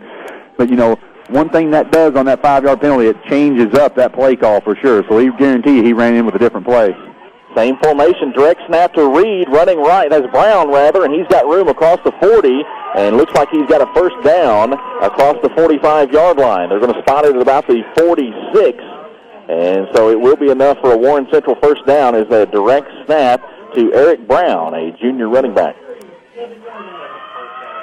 They have it at the 47-yard line, 1st and 10, so the Cougars could not prevent the conversion that time on 2nd and long. Missed a big opportunity there. One of the things about this I'm really shocked with, Tom, is Michael Bush, their quarterback. He's not an extremely talented thrower or passer, but, on the season, I expected much more out of him. 23 rushes, only 17 yards coming tonight's game. And Bush this time hands it directly up the middle to Smith, DeMonte Smith, the team's leading rusher coming into tonight's game. With over 600 yards rushing on the season, he takes it into Grayson County territory at the 48-yard line. So he's going to pick up some pretty good yardage there, and it will be 2nd down and about 4 yards. DeMonte Smith is one of the players we talked about that we expect to see utilized more in this second half. Of course, the first half, he had 5 carries. That makes 6 tonight after that run. But, coming into this game, he had close to 100 carries. Of course, he's over that mark now with 6 carries, but had 97 carries coming in tonight's game. He's averaging better than 13 carries per ball game. And this time it's Brown running left, cuts it back. He's got a Warren Central first down close to the 42-yard line, and it will move the chains for the Dragons. If you're a coaching staff defensively right now, you've got to make an adjustment defensively and know where Brown is. That's been a dangerous play the last couple times we've seen that direct snap to Brown. Brown's an extremely fast guy out of that backfield. Coming in tonight's game, Brown carried the ball 53 times, 279 yards, 4 touchdowns. And he's been hurt. He's got back here in this ball game, and they have been missing his performance. This time it is another Wildcat-type formation as Satterfield takes the snap. A little bit of a misdirection, and he's going to be brought down at the line of scrimmage for no gain. Mark Williams on the tackle for Grayson County. Yeah, that was just a crazy-looking play that time, but Grayson County did a great job at keeping containment, staying at home.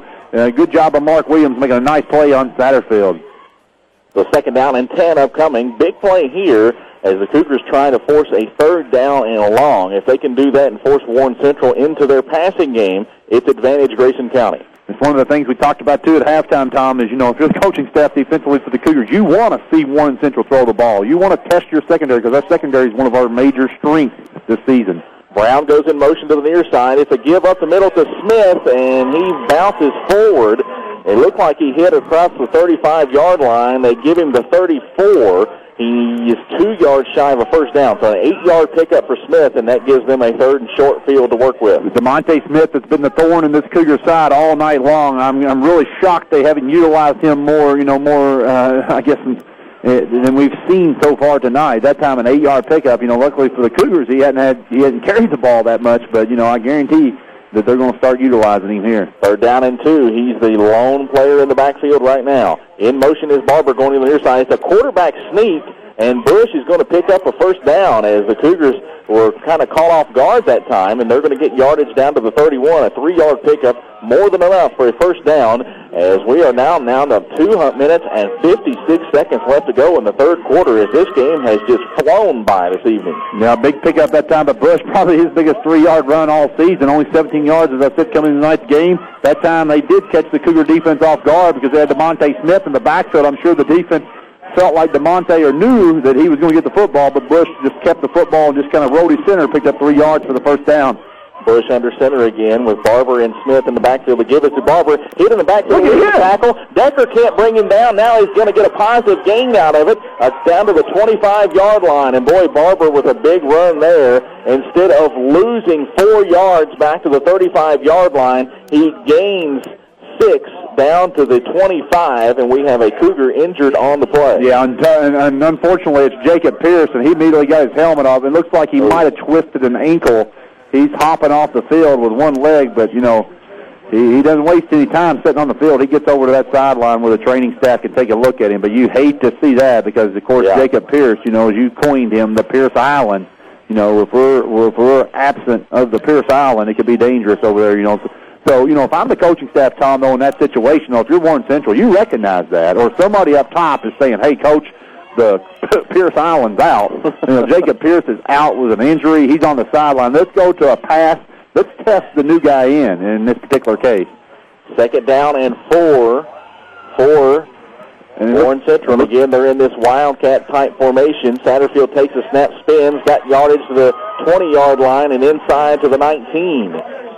Another 5 yards for Warren Central as they continue to move the football on this drive. They are now into the red zone as they have it 1st and 10 at the Cougar 19-yard line. Tackle by Hunter Gary. You don't want to see Hunter making too many tackles in that situation. And, I'm really kind of shocked to see that Wildcat or that little crazy offense, netting so many yards. We have a timeout on the field. Grayson County will take it with them. 1:59 to go, 3rd quarter. Grayson County 6, Warren Central 3 on the home of Cougar football, K105. 3rd quarter action from Warren Central's Dragon Stadium. Grayson County leading Warren Central 6-3, but the Dragons threatening 1st and 10 from the 19-yard line. They give it to Smith straight up the middle, and he's got good yardage down to the 10-yard line. Another 9 yards for Warren Central. It brings up a 2nd down and very short.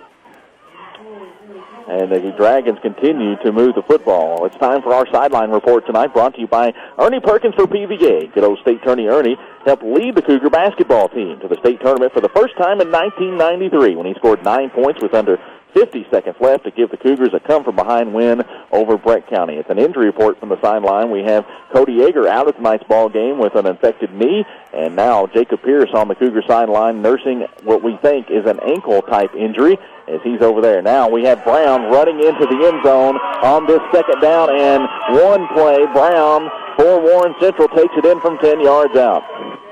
Now, once again, you can see the excitement. We can just kind of feel the excitement, hear it here, Tom, at the stadium. After that run by Brown, 4 yards out to get the touchdown. One of the things the Cougars got to do is they got to, now when they get the football back offensively, you got to take some of that air and deflate some of this excitement by getting another good drive and responding and not hanging their heads. We haven't seen them hang their heads all season, but it's going to be very critical to see how the Cougars respond. Again, our sideline report is brought to you by Ernie Perkins for PVA. 10-yard touchdown run for Eric Brown, and we certainly hope that Jacob Pierce can return to this football game after suffering that lower leg type injury after he hopped off the field. Extra point try for Warren Central. It is Adele Meskick to try the extra point try, and the Cougars nearly blocked it, but he splits the uprights, giving Warren Central a 10-6 lead over Grayson County. And boy, the Dragons looked impressive on that drive, their first of the second half. Tom, which that lead now makes it a 2-possession game, but, more importantly, this Cougar team, we haven't really seen us utilize the kicking game from a field goal aspect too many times this season. But Grayson County, as I was saying and alluding to, it's going to be so important to see how they respond here. Because one of the things about Warren Central, they're a team that feels like, quite frankly, they should be 7-0 on the season. And as I was saying earlier, in their 2 losses this season, it's been a combined 14 points. So they're very excited about their run here this year. And, of course, they're getting fired up after that last score. And one of the things you want to do here is respond with a score of yourself here by Grayson County. Definitely need to answer it, and with these long drives both of these teams are making, we're getting down to the nitty-gritty here. Just 1:17 to go in this third quarter, so the Cougars can figure that they probably only got maybe 1, maybe 2 or 3 possessions left in this football game to make hay. They trail it now 10-6 to Warren Central. And it's a low line drive kick. Ethan Henson fields it at the 7-yard line. 15, runs into his own man, and pushing him into it was Keenan Reed, and that has got the Warren Central crowd fired up after that big hit. Yeah, shaken up on the play. Sean Tuttle got laid out. I mean, he got lit up, and you, Tom, I mean, Warren Central, their sideline's fired up right now. Tuttle still kind of shaken up. I think looks like he's going to walk off on his own power. I guarantee you what's happened is, we'll talk to the coaches after the game, but Sean Tuttle's seeing stars right now after that hit. So probably very shaken up. But Tuttle got hit, Tom, and then he got knocked back into Henson. Henson had some room to work with, trying to find a gap or a seam, but Tuttle got hit hard into Henson to bring him down. Cougars have it at their own 19-yard line. Another drive starting inside their own 20, and it's going to be a give this time to Dustin Peak. No yards on the play. They're actually going to maybe say a loss of a yard. Actually, no, they're going to actually spot it at the 19. So no gain on the play. As it's been tough running all night long underneath. We saw a couple of runs the last drive as they do give him a yard loss back to the 18. Tough running for the fullbacks of Grayson County here tonight. Bertram got a 2-yard touchdown run, but he was hit in the backfield on that and somehow spun his way out of that, ran it in for a score. 10-6, Warren Central leads. Under center, Hunter Gary in motion, Ethan Henson. Gary running the option, keeps it, and is going to get to the 20-yard line, and that is all. Tom, I tell you, this defense for Warren Central, they are fired up. I mean, these guys are bouncing all over the field. After every hit, they're up kind of cheering in Grayson County's face. I mean, they are playing with more emotion, there's no question right now, and got the momentum over Grayson County. Grayson County, of course, only down 4 points here. But it seems like, looking at the sideline and the way these teams are playing, Warren Central's got the upper hand. 3rd down and 9. Huge play in this football game with 5 seconds to go in the quarter. They might not get it off before it ends. Gary with a long snap count, and he gets it off just as the timer expires. Gary in the backfield in all kinds of trouble, sacked back at the 15-yard line. Yeah, Gary did have a prayer there, just no time. I mean, he had to immediately avoid a sack. And then, as you said, just tucked it, just wisely enough, just tuck it and took a loss of about 4 yards. Cougars will go to the sideline, try to find out what's going on as they review your play, and why they do that. Why not take the time to let State Farm agent Carter Harrell review your coverage to make sure you're protected. Call 259-6141 at the end of 3 quarters of play. It's Grayson County trailing Warren Central 10-6 on the home of Cougar football, K105. Hunter Gary standing back his own 5-yard line, ready to receive the snap to punt this one away. As we start the fourth quarter, it's 4th down and 14. Cougars trailing 10-6 to Warren Central at Dragon Stadium in Bowling Green. Cougars have had some adventure. Another high snap. Hunter catches it some way, tipped it to himself, gets the punt away, fielded by Satterfield at the 40-yard line, rushes outside 35. Got a holding marker on the field as Satterfield is at the 5 and is brought down shy of the end zone at about the 1-yard line, but we have a penalty marker all the way back at the 38-yard line, and this one's probably coming back. I think it's going to be a clipping call right here. We'll wait to see what the actual call, but it looks like to me it's going to be a blocking in the back. This one's going to come back, hopefully, for the Cougars. It is a block in the back against Warren Central, so this is going to cost the Dragons a ton of yardage as Satterfield took that one back all the way to the 1-yard line, and it's going to go for naught as they'll mark off the penalty. Tom, you start thinking back, another situation. It looked almost identical to the one earlier that allowed Warren Central to put up 3 points on the board. We were talking, at half about what allowed Warren Central to put 3 points up on the board. Grayson County's defense played so well, but it was that poor punt, just because it was such a high snap. Once again, we've seen another high snap.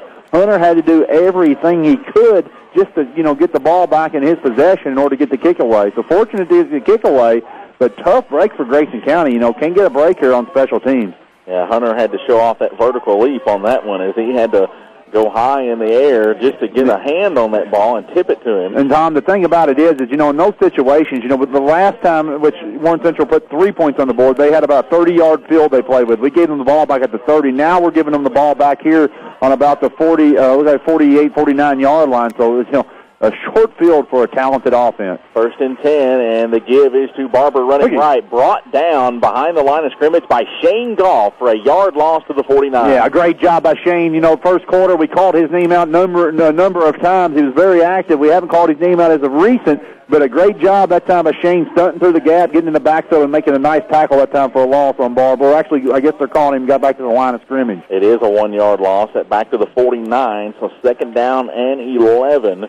As Warren Central comes up, huge defensive stop needed here by Grayson County. 11 minutes, 15 seconds to go, 4th quarter, plenty of time, but the Dragons are on Grayson County's side of the field. This time the give is to Brown, running left, and he's going to be dragged down by Shane Goff again, spins him forward to the 45, so he gains 4 yards, but it's going to be 3rd down, and 7 yards to go. Yeah, that was a great tackle by Shane. Shane came from the weak side, and Brown had all kinds of room, Tom, to work with over there. He came off his left tackle, and you could have drove a semi through that gap. But Goff was able to come from the weak side and got his hand just on his jersey in order to slow Brown down and spin him back around, and then Goff was able to get his other hand and finally bring him down for a tackle. So great effort by Shane. Colton Runsvold in the Cougar defensive backfield, replacing Jacob Pierce, as we've still not seen Pierce back as Barber takes the pitch off, running right across the 40, 35, 30. He is going across the 20, and finally Henson is going to drag him down from behind. Boy, the speed on Ethan Henson to catch Cortez Barber from behind, but he catches him, unfortunately, at the 1-yard line. It is a gain of 44 yards on the play, and we have an injured Cougar on the field. Well, actually, it's Barber shaking up a little bit. Henson came down and laid a hit on Barber. Barber very shaken up. Might be a little bit more disappointed than shaken up because he missed out on a touchdown, So I would almost guess. Well, actually, he's limping off a little bit. Good, yeah. It is impressive. Barber is by far the fastest athlete on this football field, and Ethan Henson tracked him down from behind. So that tells you a lot about the athleticism and speed of Ethan Henson as they have got Barber laying out at the goal line, stretching him out. We'll take a timeout while they do this. 10 minutes and 22 seconds to go. In the 4th quarter, it's Warren Central leading 10-6 over Grayson County on the home of Cougar football, K105. Warren Central's training staff continues to work on Cortez Barber down at the goal line to our right. 10 minutes, 22 seconds to go. 4th quarter from Dragon Stadium in Bowling Green. It is Warren Central leading the Cougars by a count of 10-6, and they have the football 1st and goal at the Cougar 1-yard line. So the Cougar defense, if there was ever a time for a stand, it's right now, as it's going to be a difficult task keeping Warren Central out of the end zone with their primary playmaker, Cortez Barber, limps very, very gingerly off the football field now. He's got a couple of schools looking at him for college, including Western Kentucky and Tennessee State. Yeah, big break for the Cougars. You hate to see Barber, lead the game and for Warren Central, but he is leading on his own power. I think he'll be fine. It's just one of those situations, it appears, where, he's really cramping up, so maybe there's lack of hydration there on his part. And look for Devontae Smith here. He gets the carry, and he's going to take it in for a touchdown. Devontae Smith gives Warren Central a 16-6 lead here with 10:08 to play. And the Cougars are really going to have to get the offense moving now. Tom, it's really going to come down to this drive right now because we've seen so many long drives in this game. It's really limited the amount of possessions per team. So if Grayson County cannot respond now, they're really going to be in trouble. Because right now, with this kick, it's going to be 17-6, down 11. It's obviously a 2-possession game. Grayson County still time to do something, but they're going to have to make it, take advantage of this opportunity on this next drive. And the Cougars burnt one of their timeouts earlier in the half. The extra point is up and good. And so Warren Central takes a 17-6 lead with 10:08 to play, 4th quarter. We'll take another timeout and come back with the rest of the 4th quarter. Cougars need a comeback in Bowling Green on the home of Cougar football, K105. 10:08 to play, 4th quarter. It's Warren Central leading Grayson County 17-6. The Cougars about to get this kickoff. as it is Ethan Henson and Braxton Williams back deep to receive the kickoff. It's going to be Braxton at the 5-yard line.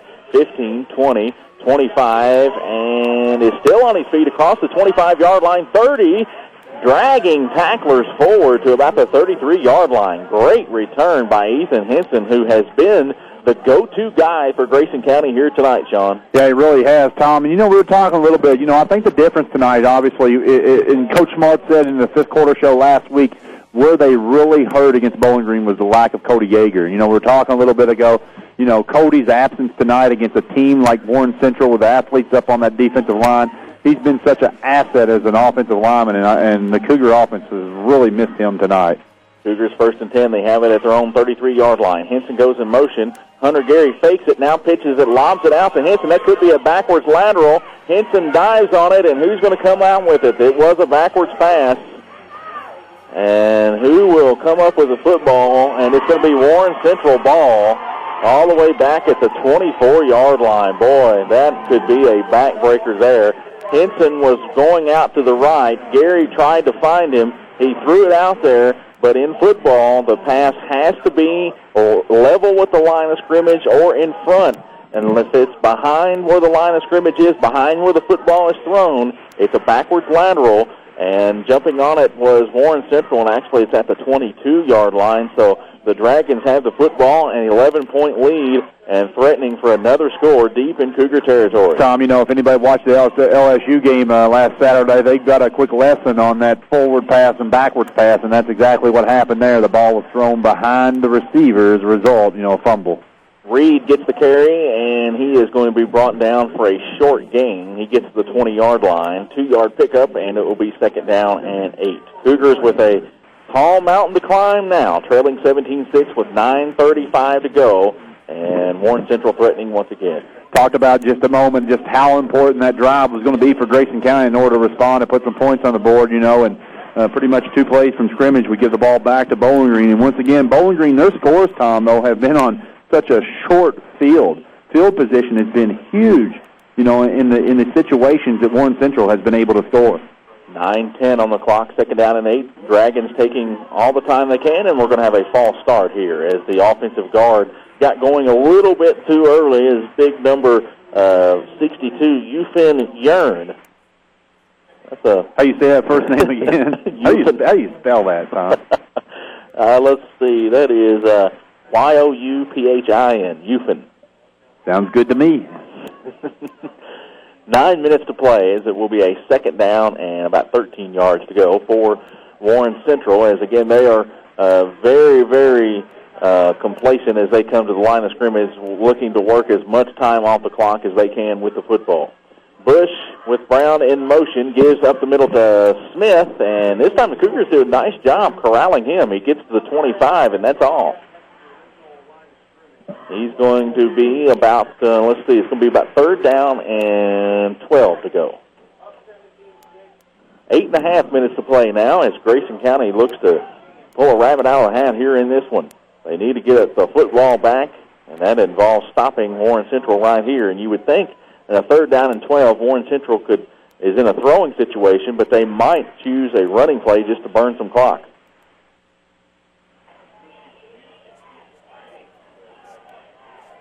And so they'll line up in this Wildcat-type formation, and now we have a timeout. Warren Central, they'll spend it before this play. 3rd down and 12 with 8:04. Don't forget, our Coach's Corner show comes your way tomorrow morning from 8:30 to 9 here on K105. Coach Smart talks about this game here tonight with Warren Central and the upcoming tobacco stick matchup with the Edmonson County Wildcats next Friday night. That's from 8:30 to 9, Coach's Corner here on K105 tomorrow morning, live from McDonald's in Litchfield. And that game next week is going to be at Cougar Stadium with the Edmonton County Wildcats. We'll have all the action for you right here on K105, beginning with the locker room show at 6:30. Kickoff set for 7, and it will be a very, very special senior night at Grayson County as 20 seniors will play their final game, most likely in Cougar Stadium. Yeah, Tom, obviously the coaching staff of the Cougars, they were hoping for that home playoff game, but, tonight was going to be one of those important ingredients in order to try to establish that type of goal that they set forth at the beginning of the year. And, of course, with a loss here tonight, it's really going to put them behind the 8 ball in terms of trying to accomplish that. There's going to be a number of different variables that would have to take place, and more than likely, none of those are realistically probably going to pan out. So it appears at this moment, obviously Grayson County may be missing out on that home playoff berth. Ernie Perkins for PVA sideline report. Training staff still working with Cougar defensive back Jacob Pierce on the far sideline. Wildcat formation snap goes to Brown, running it forward across the 20 and down around the 15-yard line to the 14. Going to be shy of a first down by about a yard. It'll be interesting to see what Warren Central does here. They've got a pretty good field goal kicker. This would be about a 31-yard field goal. And with that field goal, they could take a 20-6 lead. It would be a 2-touchdown. But they appear as if they are going to go for it here on 4th down and 2. Yeah, I'm surprised they really just don't go ahead and kick it here, and as you said, make it a 2-possession game. And as we've seen, of course, Grayson County on that first extra point just, couldn't even come close to stopping the pressure. They give this to Smith running forward, no matter now, as he's got a first down, barreling his way down to the 10-yard line. It will be first down and goal to go now for the Dragons. 7:20 to play in the football game. It's 17-6, Warren Central in front. DeMonte Smith, we didn't see very many carries in that first half, just 5. He's been a workhorse in this second half, carrying the load for Warren Central and really keeping drives alive. Tom, DeMonte Smith comes into this ball game, as we talked about, just a phenomenal athlete, 617 yards, 94 carries. He's got 54 yards tonight. He's adding to that now as he runs it down to the 5-yard line. So if you, I said a little earlier, why wouldn't you go ahead and just kick it and make it a 2-possession game? But, if you just need a couple yards, if you just need 2 yards, and you've got a guy, DeMonte Smith, out of your backfield that runs the way that he does, going downhill, he's always moving the pile. Why would you not go for it? And that's what Warren Central did just a few plays ago. He is a behemoth of a running back, probably the biggest back the Cougars have faced all year long. 2nd down and goal from the 5-yard line for Warren Central as they move toward another score here. It's Reed going in motion, a give to Smith, going up the middle, dives for the end zone. He's in from 5 yards out, and Warren Central has taken a commanding 23-6 lead. Yeah, this is one of those games, when you talk to Coach Lamar, he's just going to, at this point, he's going to want this game to kind of get over and wipe this one off. We've just had too many mistakes offensively. The funny thing about this score is, of course, 23-6 now is 17 points. But, this has been such a close game and a hard-fought defensive battle. The defense has bailed out the offense time and time again. But, when you're playing on a 40-yard field against this team, it's just too hard to keep points off the board defensively. Well, in the first half, as Warren Central is out to try the extra point, it is up. And it is good. So our new score is Warren Central 24, Grayson County 6 with 6:16 to go. We talked about at halftime, Sean, how the Cougars had turned the football over 3 times in the first half. 3 turnovers that didn't lead, but to 3 Warren Central points, however. The second half, that one is a major, like last one was a major one, the fumble. The 4th turnover tonight has really bit them.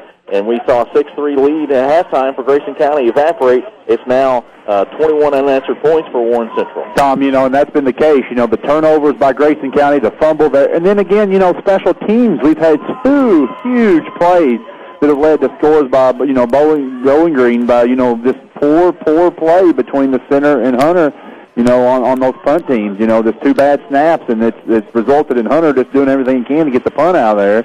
And as a result, has given Warren Central excellent field position to take it in for a score each time. 2 DeMonte Smith touchdown runs in this 4th quarter has broken it open for Warren Central. 24-6 our score with 6:16 to go. So the Cougars have a lot to get accomplished here in not a whole lot of time. 2 timeouts remaining for Grayson County. And again, one of their best playmakers, Jacob Pierce, still over on the sideline getting attention from the training staff. And the kick is up, and it's going to be Braxton Williams at the 11-yard line across the 20. Bounces the outside 25, 30. He's got room. 35, still on his feet across the 40-yard line and brought down finally at the 42-yard line. Yeah, that was a great run. I thought he was going to bounce it to the sideline, Tom. We really had the sideline out in front of him, but nevertheless, great return by Braxton. One of the better returns we've seen, obviously, all night. So the Cougars come out on the field. They officially spot the football at the 41-yard line. 6:08 to play. First down and 10, Grayson County. They'll send Hunter Gary out again at quarterback. He comes in with the play at the huddle. And that's been the key all night is for Warren Central, short field, playing on field position. Right there, that good return, what it does is set you up now on a 58-yard field. Grayson County, for the most part of the night, after every kick return, they've been returning from the 20, 80-yard field. Warren Central, on the other hand, on poor decisions, we've given them a 40-yard field to play with. Henson goes in motion off to the far side. Gary looking to quickly throw, and it's going to be incomplete. And again, a little bit of confusion. They finally whistle it incomplete. The sign judge on the far side of the field took a long time before they finally whistled it incomplete, and rather than another backwards lateral. Tom, tough break, big break for the Cougars. Once again, Sean Tuttle, that was him that time, Henson the last time. Tuttle dropped it, but just kind of, just nonchalantly, incomplete pass. You have got to get on top of the football. Anytime you're making a catch behind that line of scrimmage, or even if it's a screen and it's questionable, you've got to get on top of it if you drop it. And that's what we've seen it we paid last series. That time there, almost once again, a fumble. Wide receiver either side. Goldsberry to the near side. Jared Toms off deep on the right side of the field. And this time, Gary keeping it. Now pitches it off to Ethan Henson on the right side. 45 midfield. We have a penalty marker down in the backfield. And I believe this is going to be a roughing the quarterback on, it was DeMonte Smith with a late hit on Hunter Gary. The play makes 12 yards. And the Cougars have it on Warren Central side of the field at the 47. See what the penalty marker is here. Looks like, again, it's going to be a late hit, and it's going to be a personal foul. 15-yard penalty will be marked off at the end of the run. Didn't see exactly what happened as it was back to the play, but Gary pitched it, and apparently it was well after the play. And the coaching staff for Warren Central asking what's going on, but definitely Gary got clocked by somebody late because he was way behind the play. Yeah, that was obvious. I mean, there was no question that was a late hit, and the coaching staff at Warren Central very unhappy with the call. However, it was pretty clear from our vantage point, what had happened. You immediately called it out, Tom. Gary under center, first down and 10 from the 32-yard line. Hunter gives it straight up the middle. It was Cody Bertram on the carry, and Cody moves the pile down to the 30 for a gain of 2. It's going to be second down and 8. Clock still moving, and that's the big opponent of Grayson County now with 5.5 minutes to play. 24-6. Warren Central leads over Grayson County. The Cougar offense stifled more in this game than they have been all year, even in the loss to Bowling Green. Cougars put up 27 points and moved the football all night long. But this Central defense has been stingy here this evening. Second down and 8. Gary under center with Tuttle in motion. They give straight up the middle again to Bertram. And he gets forward to the 27 for a gain of 3. It'll be third down and 5 upcoming for Grayson County. Got it at the 27-yard line. Third down 5 for Grayson County. They'll send Jared Toms and Desmond Goldsberry wide to the near side. And Hunter Gary up under center. Gary, long snap count, and we're going to have a false start penalty coming up here against the Cougars. Tom, one of the differences in this game has been, obviously, a lot of the success the Cougars have been at the hands of Hunter Gary, in that quarterback role. And, of course, it's been his balance throwing the football and running the football. Coming in tonight's game, Hunter, he averages about 89 yards rushing a ball game, along with his, tremendous passing ability. Tonight he's passed for 97 yards, but he's rushed for 12 yards on 16 carries. So a real tough night for him out of that backfield. Of course, a lot of that not at his hands. He's not had a whole lot of time to do something with the football, because of this athleticism of Warren Central's defense. Third down and 10 now as Gary's under center, and he's running the option, keeps it, has his best run of the night, one of his better runs, as he gets inside the 30 down to the 27-yard line, and it's going to bring up a fourth down. They need about the 22, fourth down and 5. And so the Cougars will have another play here trying to make up for a first down. We're under 4 minutes to play, 3:55 on the clock. This is one of those important type of drives. Obviously the clock's really against you here. It seems at this point there's not enough time just on that clock, unfortunately, for the Cougars, but still, Tom, this is one of those moral type situations where, you want to go down and put some points on the board and prove to yourself, finish this drive out properly and successfully. Gary back to throw. Dump pass off to Ethan Henson, and he is met at the 25-yard line and dive forward, but he's going to be shy of a first down. He's going to be about a half-yard shy as he got down to the 23. Gain of 4, needed 5. And the Cougars will turn it over on downs, and with 3:26 to go, Grayson County trailing 24-6 and only 2 timeouts. It seems offensively the only bright spot that we've seen tonight has been the play of Ethan Henson. Jacob Pierce has caught a couple of nice passes. Of course, we don't know Pierce's status at this point. He's still, I think, on the sideline over there with, nursing some type of ankle, knee, leg injury. We haven't got any kind of indication from the sideline. But, it's been a tough night overall for the offense. And the give is to DeMonte Smith, running it up the middle, 30-yard line, picks up 9 yards to the 32.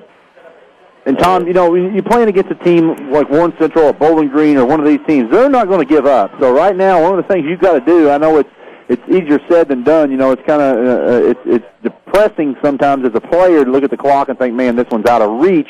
But on the other hand, Warren Central, they're going to be coming at you. And you can't take a play off because that's where you end up getting hurt. We've got a Cougar player down on the field near where the tackle occurred. We have not been able to see a number just yet as to who it is. But he is still down on the field, and the training staff and Coach Smart are out checking on him now. With 3 minutes and 14 seconds to go in this one, it is Grayson County trailing 24-6. It's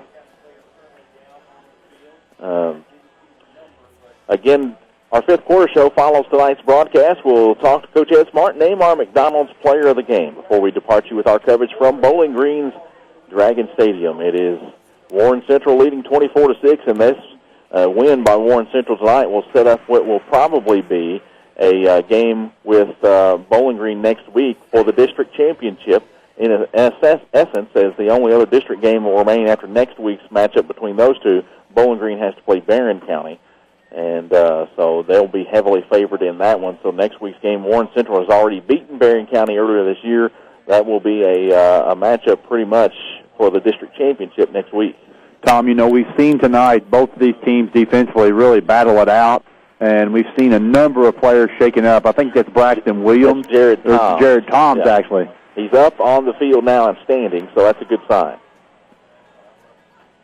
It was DeMonte Smith. He got a whole head of steam, and I tell you, I wouldn't want to be in front of him. No. DeMonte Smith comes running down the hill. I say running down the hill because it always seems like when he's running with that football, he's going in the right direction. And he's never going backwards because with a guy like his size, he keeps them feet moving. And your defense, you better hit him low or you're going to be in trouble. Second down and 1 for Warren Central. They have the football at the 31-yard line, their own 31. Brown goes in motion. They give it to Reed running left across the 34 to the 35 and the 36.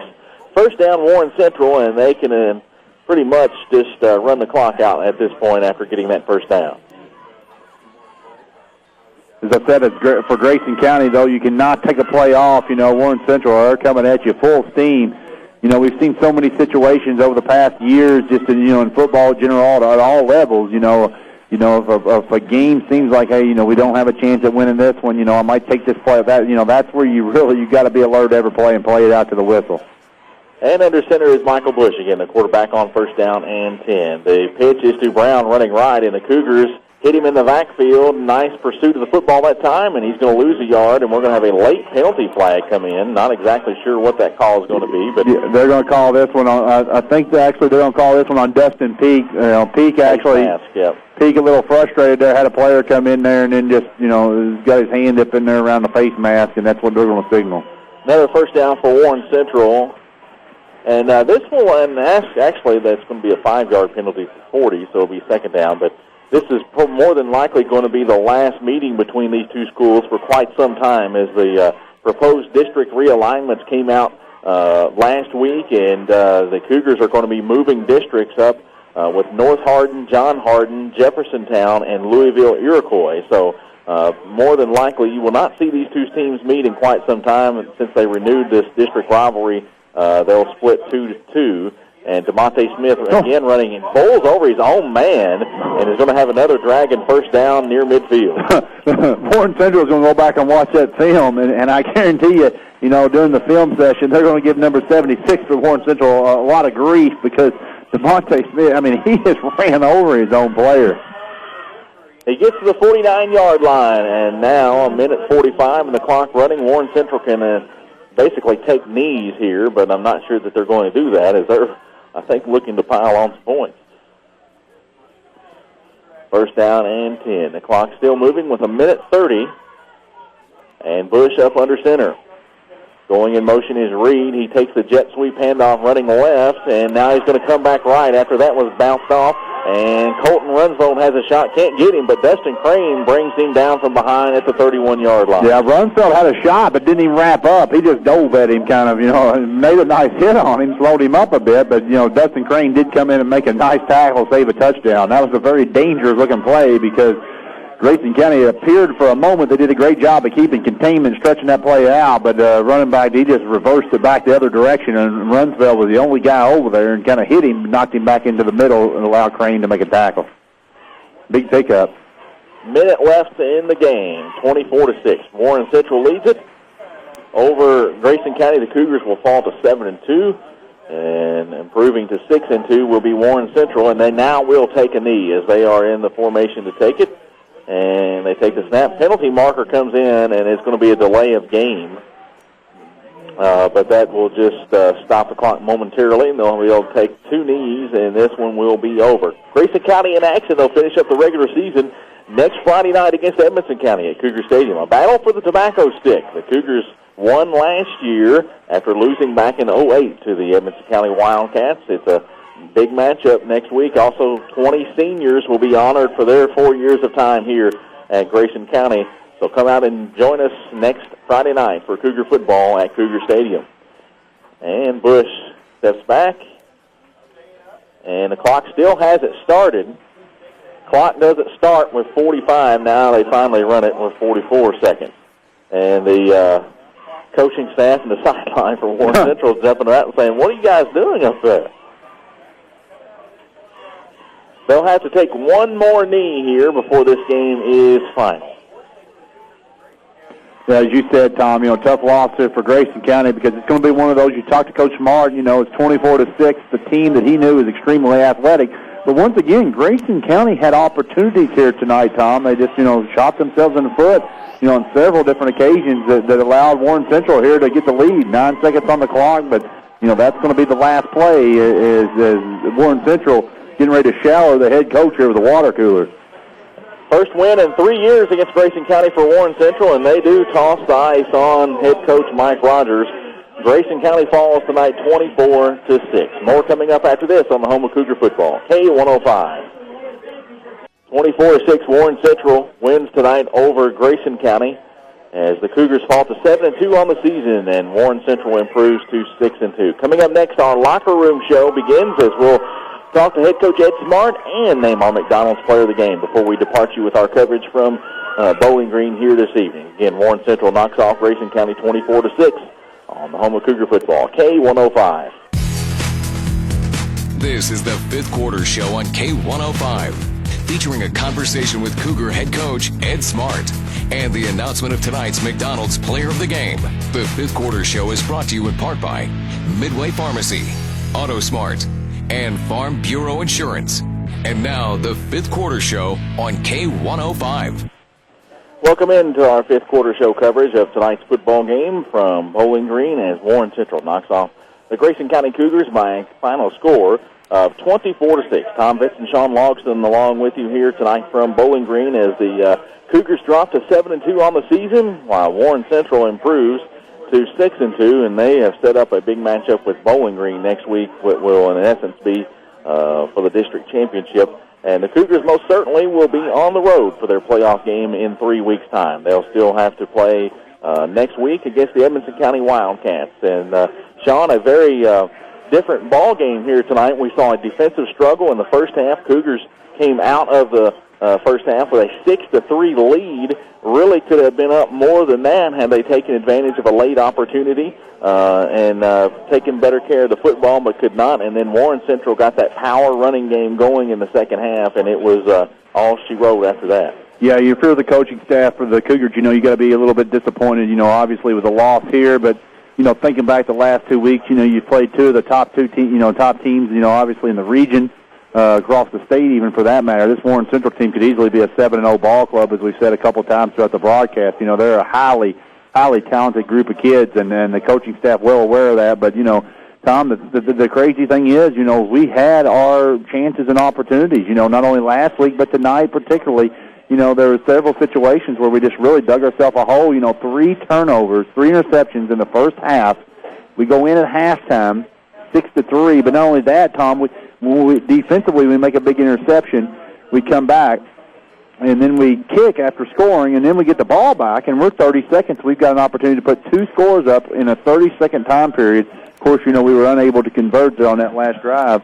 But, very close. It could easily have been going in at halftime, 12, 13-3, and been a totally different story. So, but football, that's the way the game's played. The ball bounces a lot of crazy different ways. And, tonight we've seen that, just a tough night offensively for this Grayson County team. The only highlight for the Cougars was probably the play of Ethan Henson, quite frankly, and the defense, though, had played solid throughout the course of the game. Coming against this Bowling Green team, and the Warren Central Bowling Green last week. But this Warren Central ball club, it's just you got to be firing on all cylinders. You can't make mistakes, and we just made too many mistakes tonight.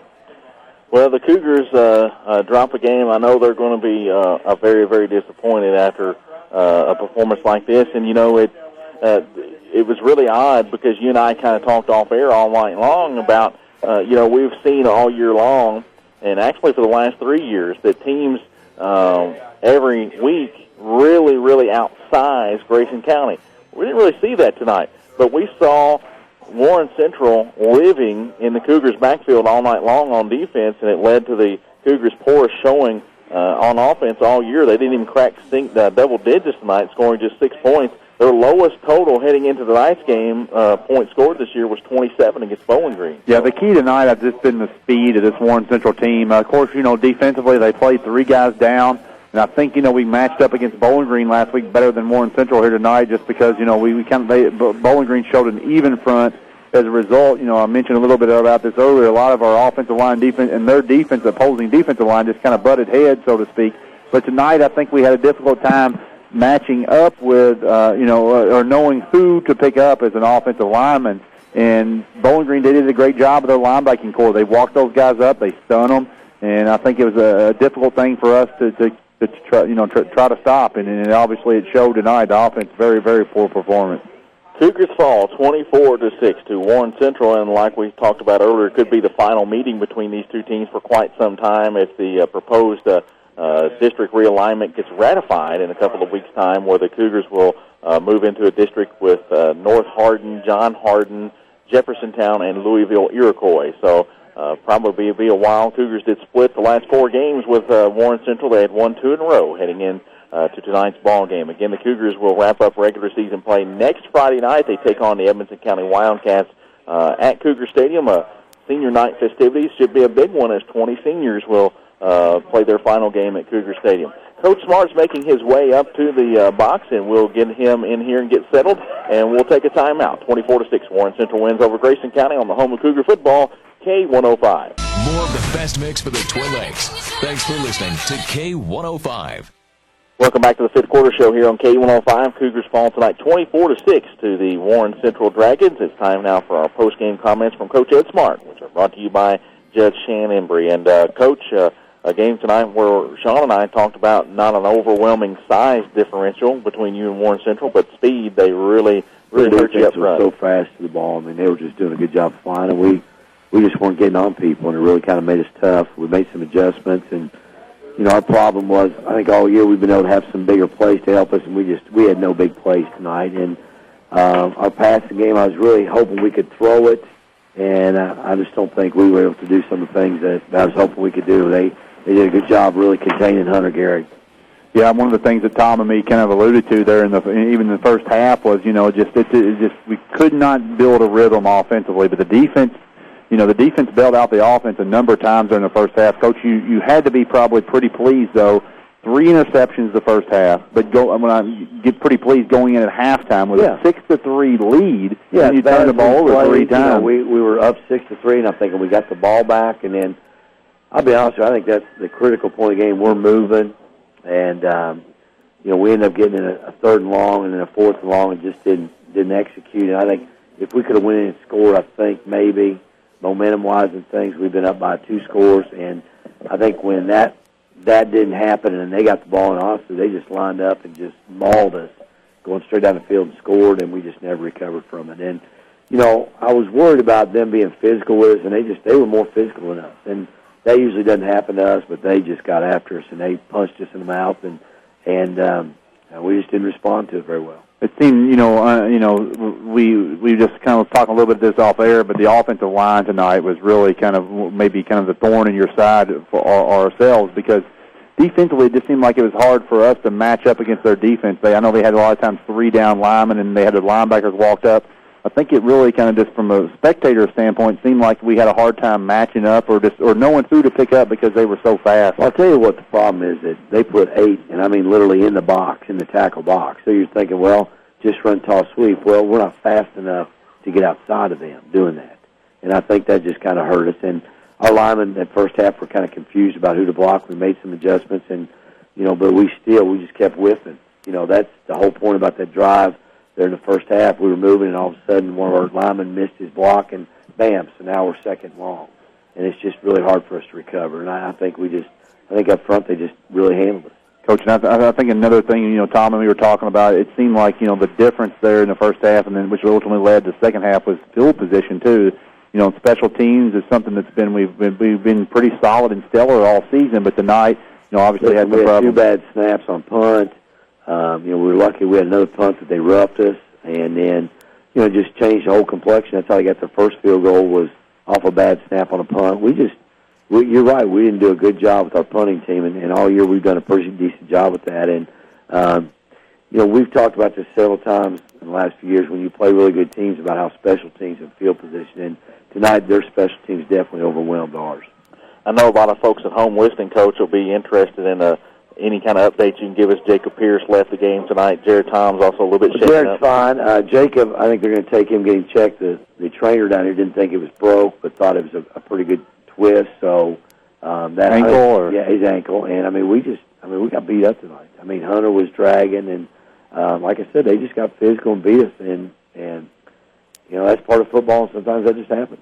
Coach, even with that being said, though, you're going to probably go back just much like last week's game against Bowling Green. There's no moral victories. I know you're not a fan of that, but this game here much closer than the scoreboard indicated there at the end of the game. And there's a couple plays I think that if we were able just to race away, it could be totally different ball game. But it's just momentum is a funny thing, and when they got that score and went up, and it just seems like we couldn't ever recover, and then all of a sudden. You look up and it's all of a sudden 20. I don't even know what the final score was, 20-something to 6. It just, how'd they get so many points? Because you're right, it just kind of seemed like it was closer to the very end, and they just. But I give their coaches, they did a good job second half, made some adjustments, and defensively, our defense was just after too much and just got tired. Well, I know they put a lot of emphasis on this game. They have lost 2 in a row to you. They had their bye week last week, and it showed. I think it really showed. And they also doused their coach with water cooler. Yeah, anytime. Water cooler. And that says a lot about I'm just going to say something. I know people may not want to hear this, but the truth is that you take a football program like Grayson, you take one like Warren Central, and Warren Central should win that matchup every time. And when we got into the district, I never thought we could beat Warren Central. We were fortunate the last couple of years. And, 3 years ago we come up here and competed with them. And, again, this is a team that's ranked in the top 10 of the state. And, like you're saying, Sean, we competed with them. Ultimately, this time of the year, our depth is really starting to show. We talked about it before on the radio that Cody Yeager, I have missed him tremendously. He's our best offensive lineman and probably our second best defensive lineman. And in games like this where it gets physical, we really miss him. And, what really has killed our depth this year more than anything is our junior class. And there's 2 kids in it. And, that has just absolutely killed us. And it's a class that when they were at the middle school didn't have large numbers at all. So it isn't like, it's, they just don't want to play for each other. They didn't have a lot of kids to begin with. And, they didn't win any games in the middle school. So it just was not a very talented class. And so all of our depth now is coming from sophomores, and some of that, again, just kind of showed tonight. And we just try to regroup, get ready for Evanston, and learn from our mistakes. We'll be back with more with the coach after this. Cougars fall 24-6 on the home of Cougar football, K105. Fast Mix, K105. Tom Vinson, Sean Logston, joined by Coach Ed Smart in the booth following a Cougar loss tonight. 24-6 to Warren Central. It's time now for a McDonald's player of the game, and we go to sophomore Ethan Henson, coach, who did a tremendous job receiving the football here tonight, had some good runs, but I think the most impressive no-quit, never-say-die attitude play I've seen from him was chasing down Cortez Barber and keeping him from going in the end zone. That you just talked about out there on that punt return. He just flew down. Ethan kind of reminds me of Davini a little bit. Davini wasn't real fast, but he got on the field. He was always fast enough. And that's just Ethan. I thought Ethan played a well of a game tonight. I really did. I thought he really shined.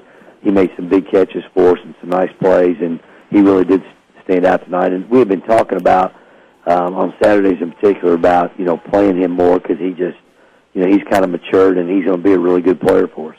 Yeah, there's no question he's definitely deserves some playing time. Coming in tonight's ball game, he's caught 10 passes for 119 yards, 1 touchdown. Tonight alone, 7 catches, 83 yards.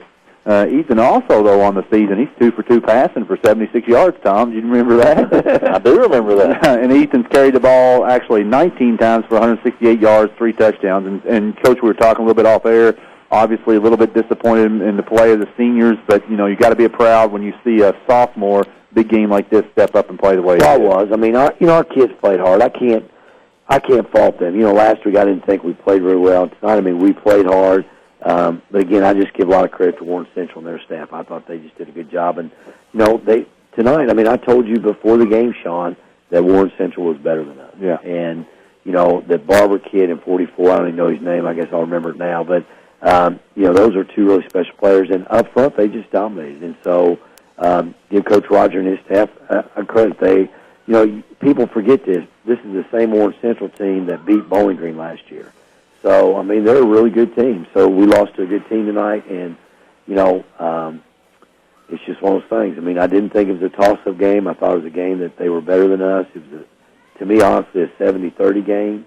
And so, the last 2 years, I still thought it was a 70-30 game. We just kind of snuck up on them, but tonight they were ready, and they didn't overlook us.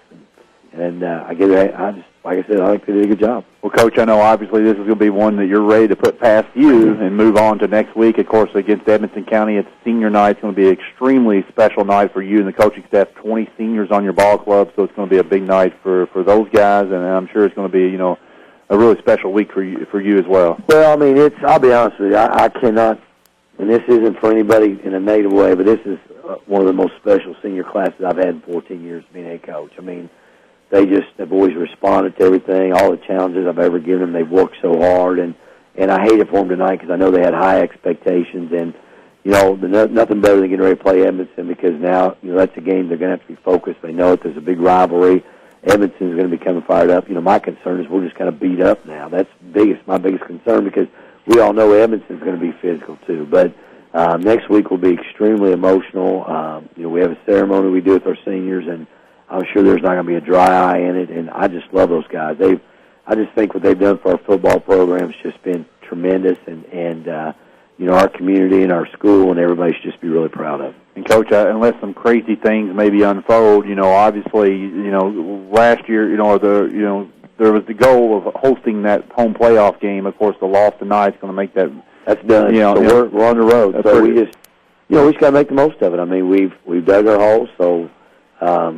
We just have to take care of Evanston, and we'll see who we're going to play next week, get ready for them. And, that's the thing about our seniors. I feel like they've never quit and never given up. So we're on the road going somewhere, and I expect us to come play and give somebody a ball game. And with that being said, we just encourage all the listeners, to come out next week, and really support these seniors and kind of, send them off on their last home game, in a rightfully so fashion. Well, Sean, that's just special. That last time you walk out there on that game field and, it's your last time. It's really very emotional. It's really tough, and I'm sure we're going to get an effort that we're going to be really proud of next week.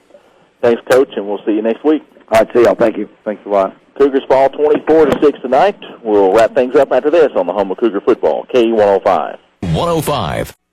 Tom Litz and Sean Locks are back to wrap things up from Dragon Stadium in Bowling Green here tonight as the Grayson County Cougars fall to the Warren Central Dragons by a final score of 24-6. Don't forget our Coach's Corner show coming to you live tomorrow morning, 8:30 to 9 from McDonald's in Litchfield. Coach Smart will have more comments about tonight's game and preview more of next Friday night's final home finale as the Cougars will take on the Evanston County Wildcats at Cougar Stadium.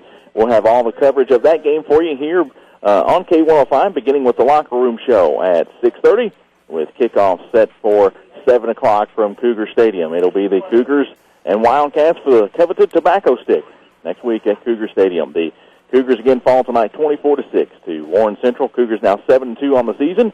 We'll see you next week here on the home of Cougar football, K105. The Fifth Quarter Show on K105 has been brought to you in part by Carter Harrell State Farm, Future Designs, Hunt's Classic Cleaners, and Dan Powers GM Center. Join us Saturday morning for the Coach's Corner live from McDonald's at 8:30 on the Twin Lakes Best Mix, K105.